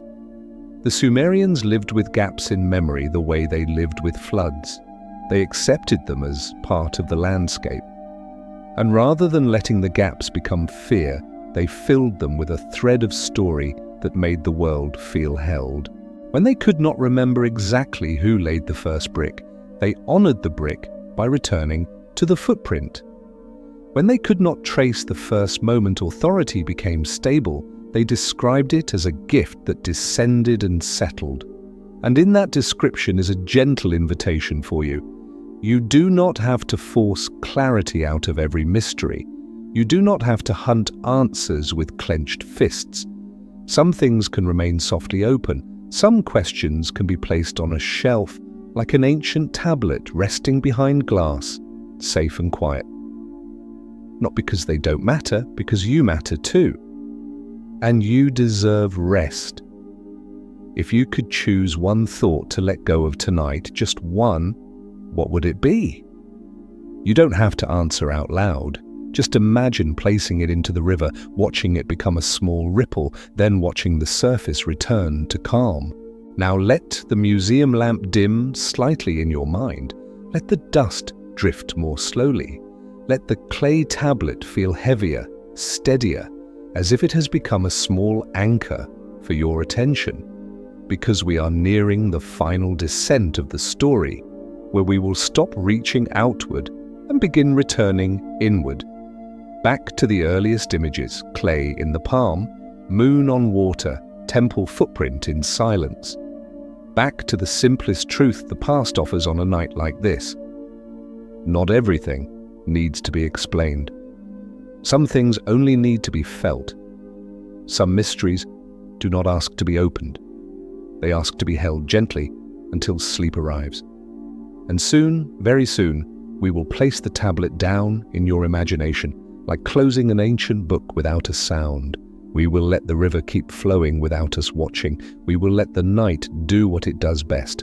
Soften, quiet, carry. For now, breathe once more. Slow and warm. In, out. The canal's reflection grows softer now, as if the water itself is becoming sleepy. Mist thickens into thin curtains that drift and thin again, like a slow inhale and a slower exhale. If your eyes are open, let them feel heavy. If they are closed, let them feel safe. Breathe in, breathe out. We have traveled far tonight, and yet we have not rushed. We have not chased the past like a thief of answers. We have walked beside it like a quiet companion. We stood in the museum's dim room where a clay tablet rested behind glass. We stepped into Eridu's low night, where reeds whispered and canals held starlight. We moved down through layers, brick, ash, silt, like descending through the soft rooms of memory. We noticed the still eyes in a sanctuary, not haunting, only devoted. We felt how floods can cover details but preserve foundations. We listened to the word after and realized it was not a weakness in the story, but a tenderness. Now the journey begins to turn back in the way every gentle journey must, back toward simplicity, back toward rest, back toward the images that can hold you without effort. Because the mind can only stay awake on complexity for so long, and the body, wise and patient, prefers the calm repetition of home. So tonight we return to the footprint. In Eridu, the temples were rebuilt again and again on the same sacred center. Not because people were trapped, because returning is comforting. Because the nervous system relaxes when it recognizes a pattern. Because stability is not always found in newness. Sometimes it is found in the familiar shape of what has already held you.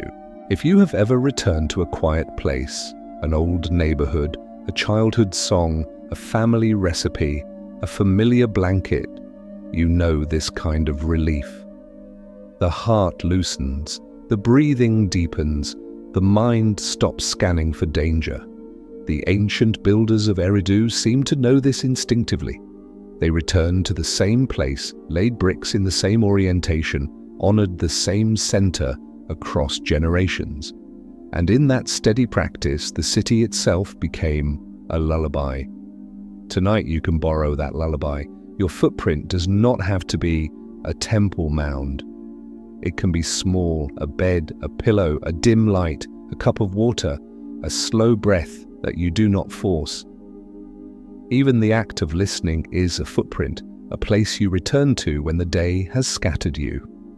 And as we return, the story's soft discovery becomes simpler too. The oldest written lines do not begin with a dramatic beginning. They begin with after. They suggest a world already underway, a world already built by ordinary hands, and then, only then, a naming of order. This can be deeply calming because it means the past does not demand perfection.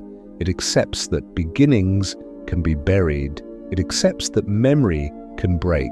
And still it insists that continuity is possible. Floods come, silt settles, temples rebuild, Stories stitch the gaps. If you listen closely, that is not only ancient history, that is a description of how a human life survives difficulty.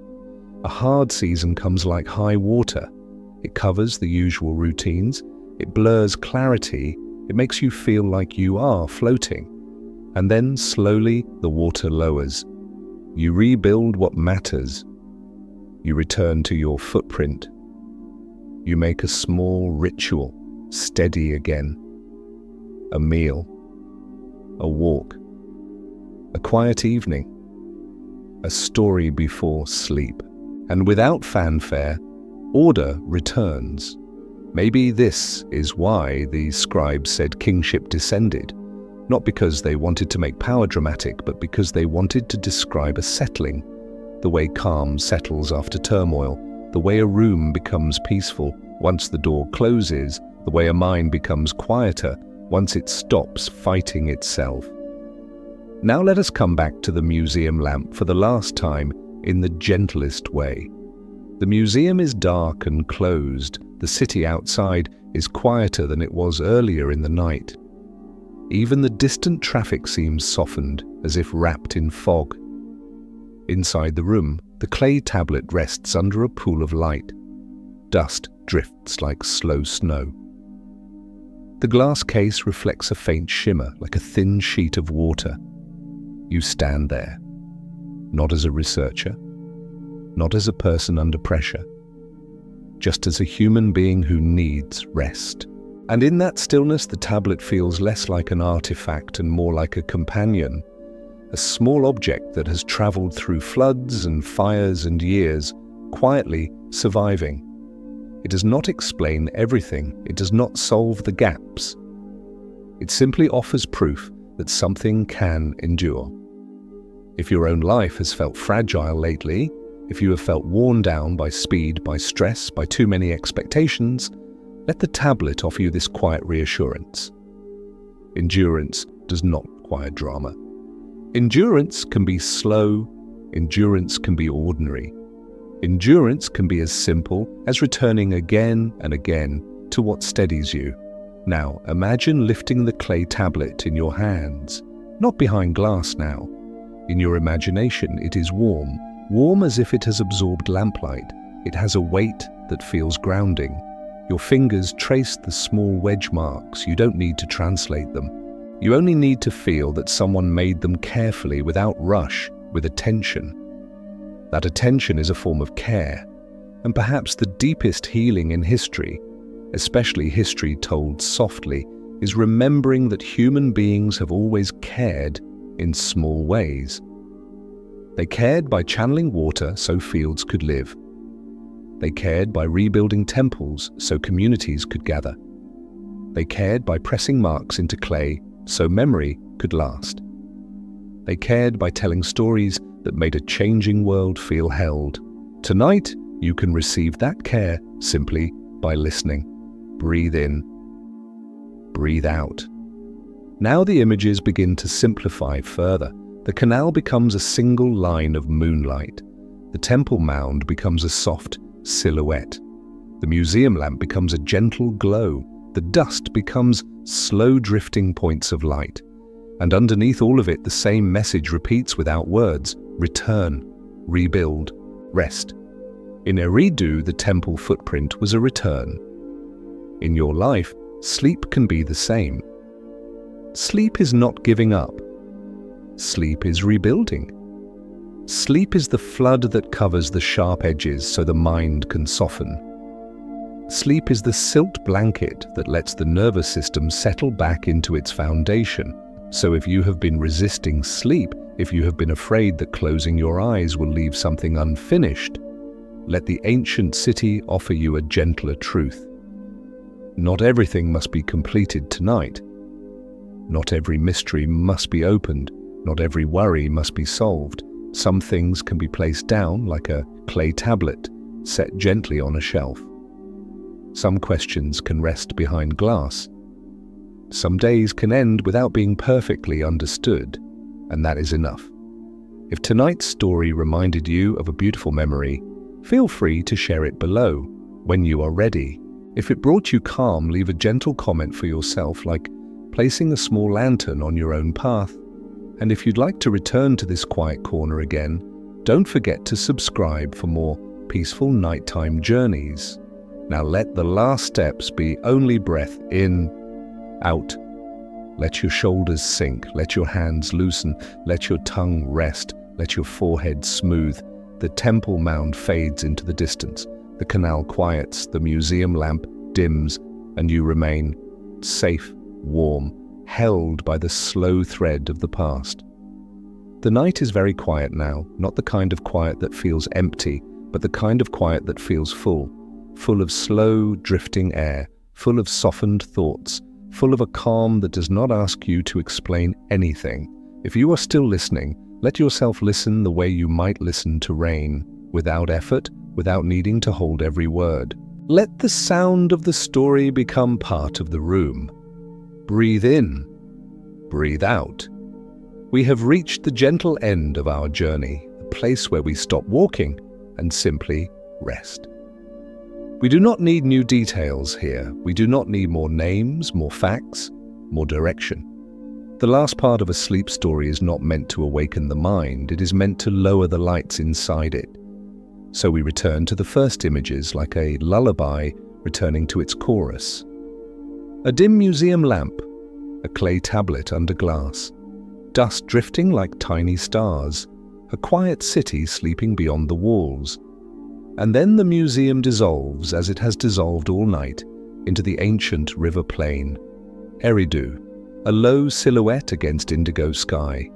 Reeds moving gently, canals carrying moonlight, temples rebuilt on temples, footprint upon footprint, like a promise repeated until it becomes steady.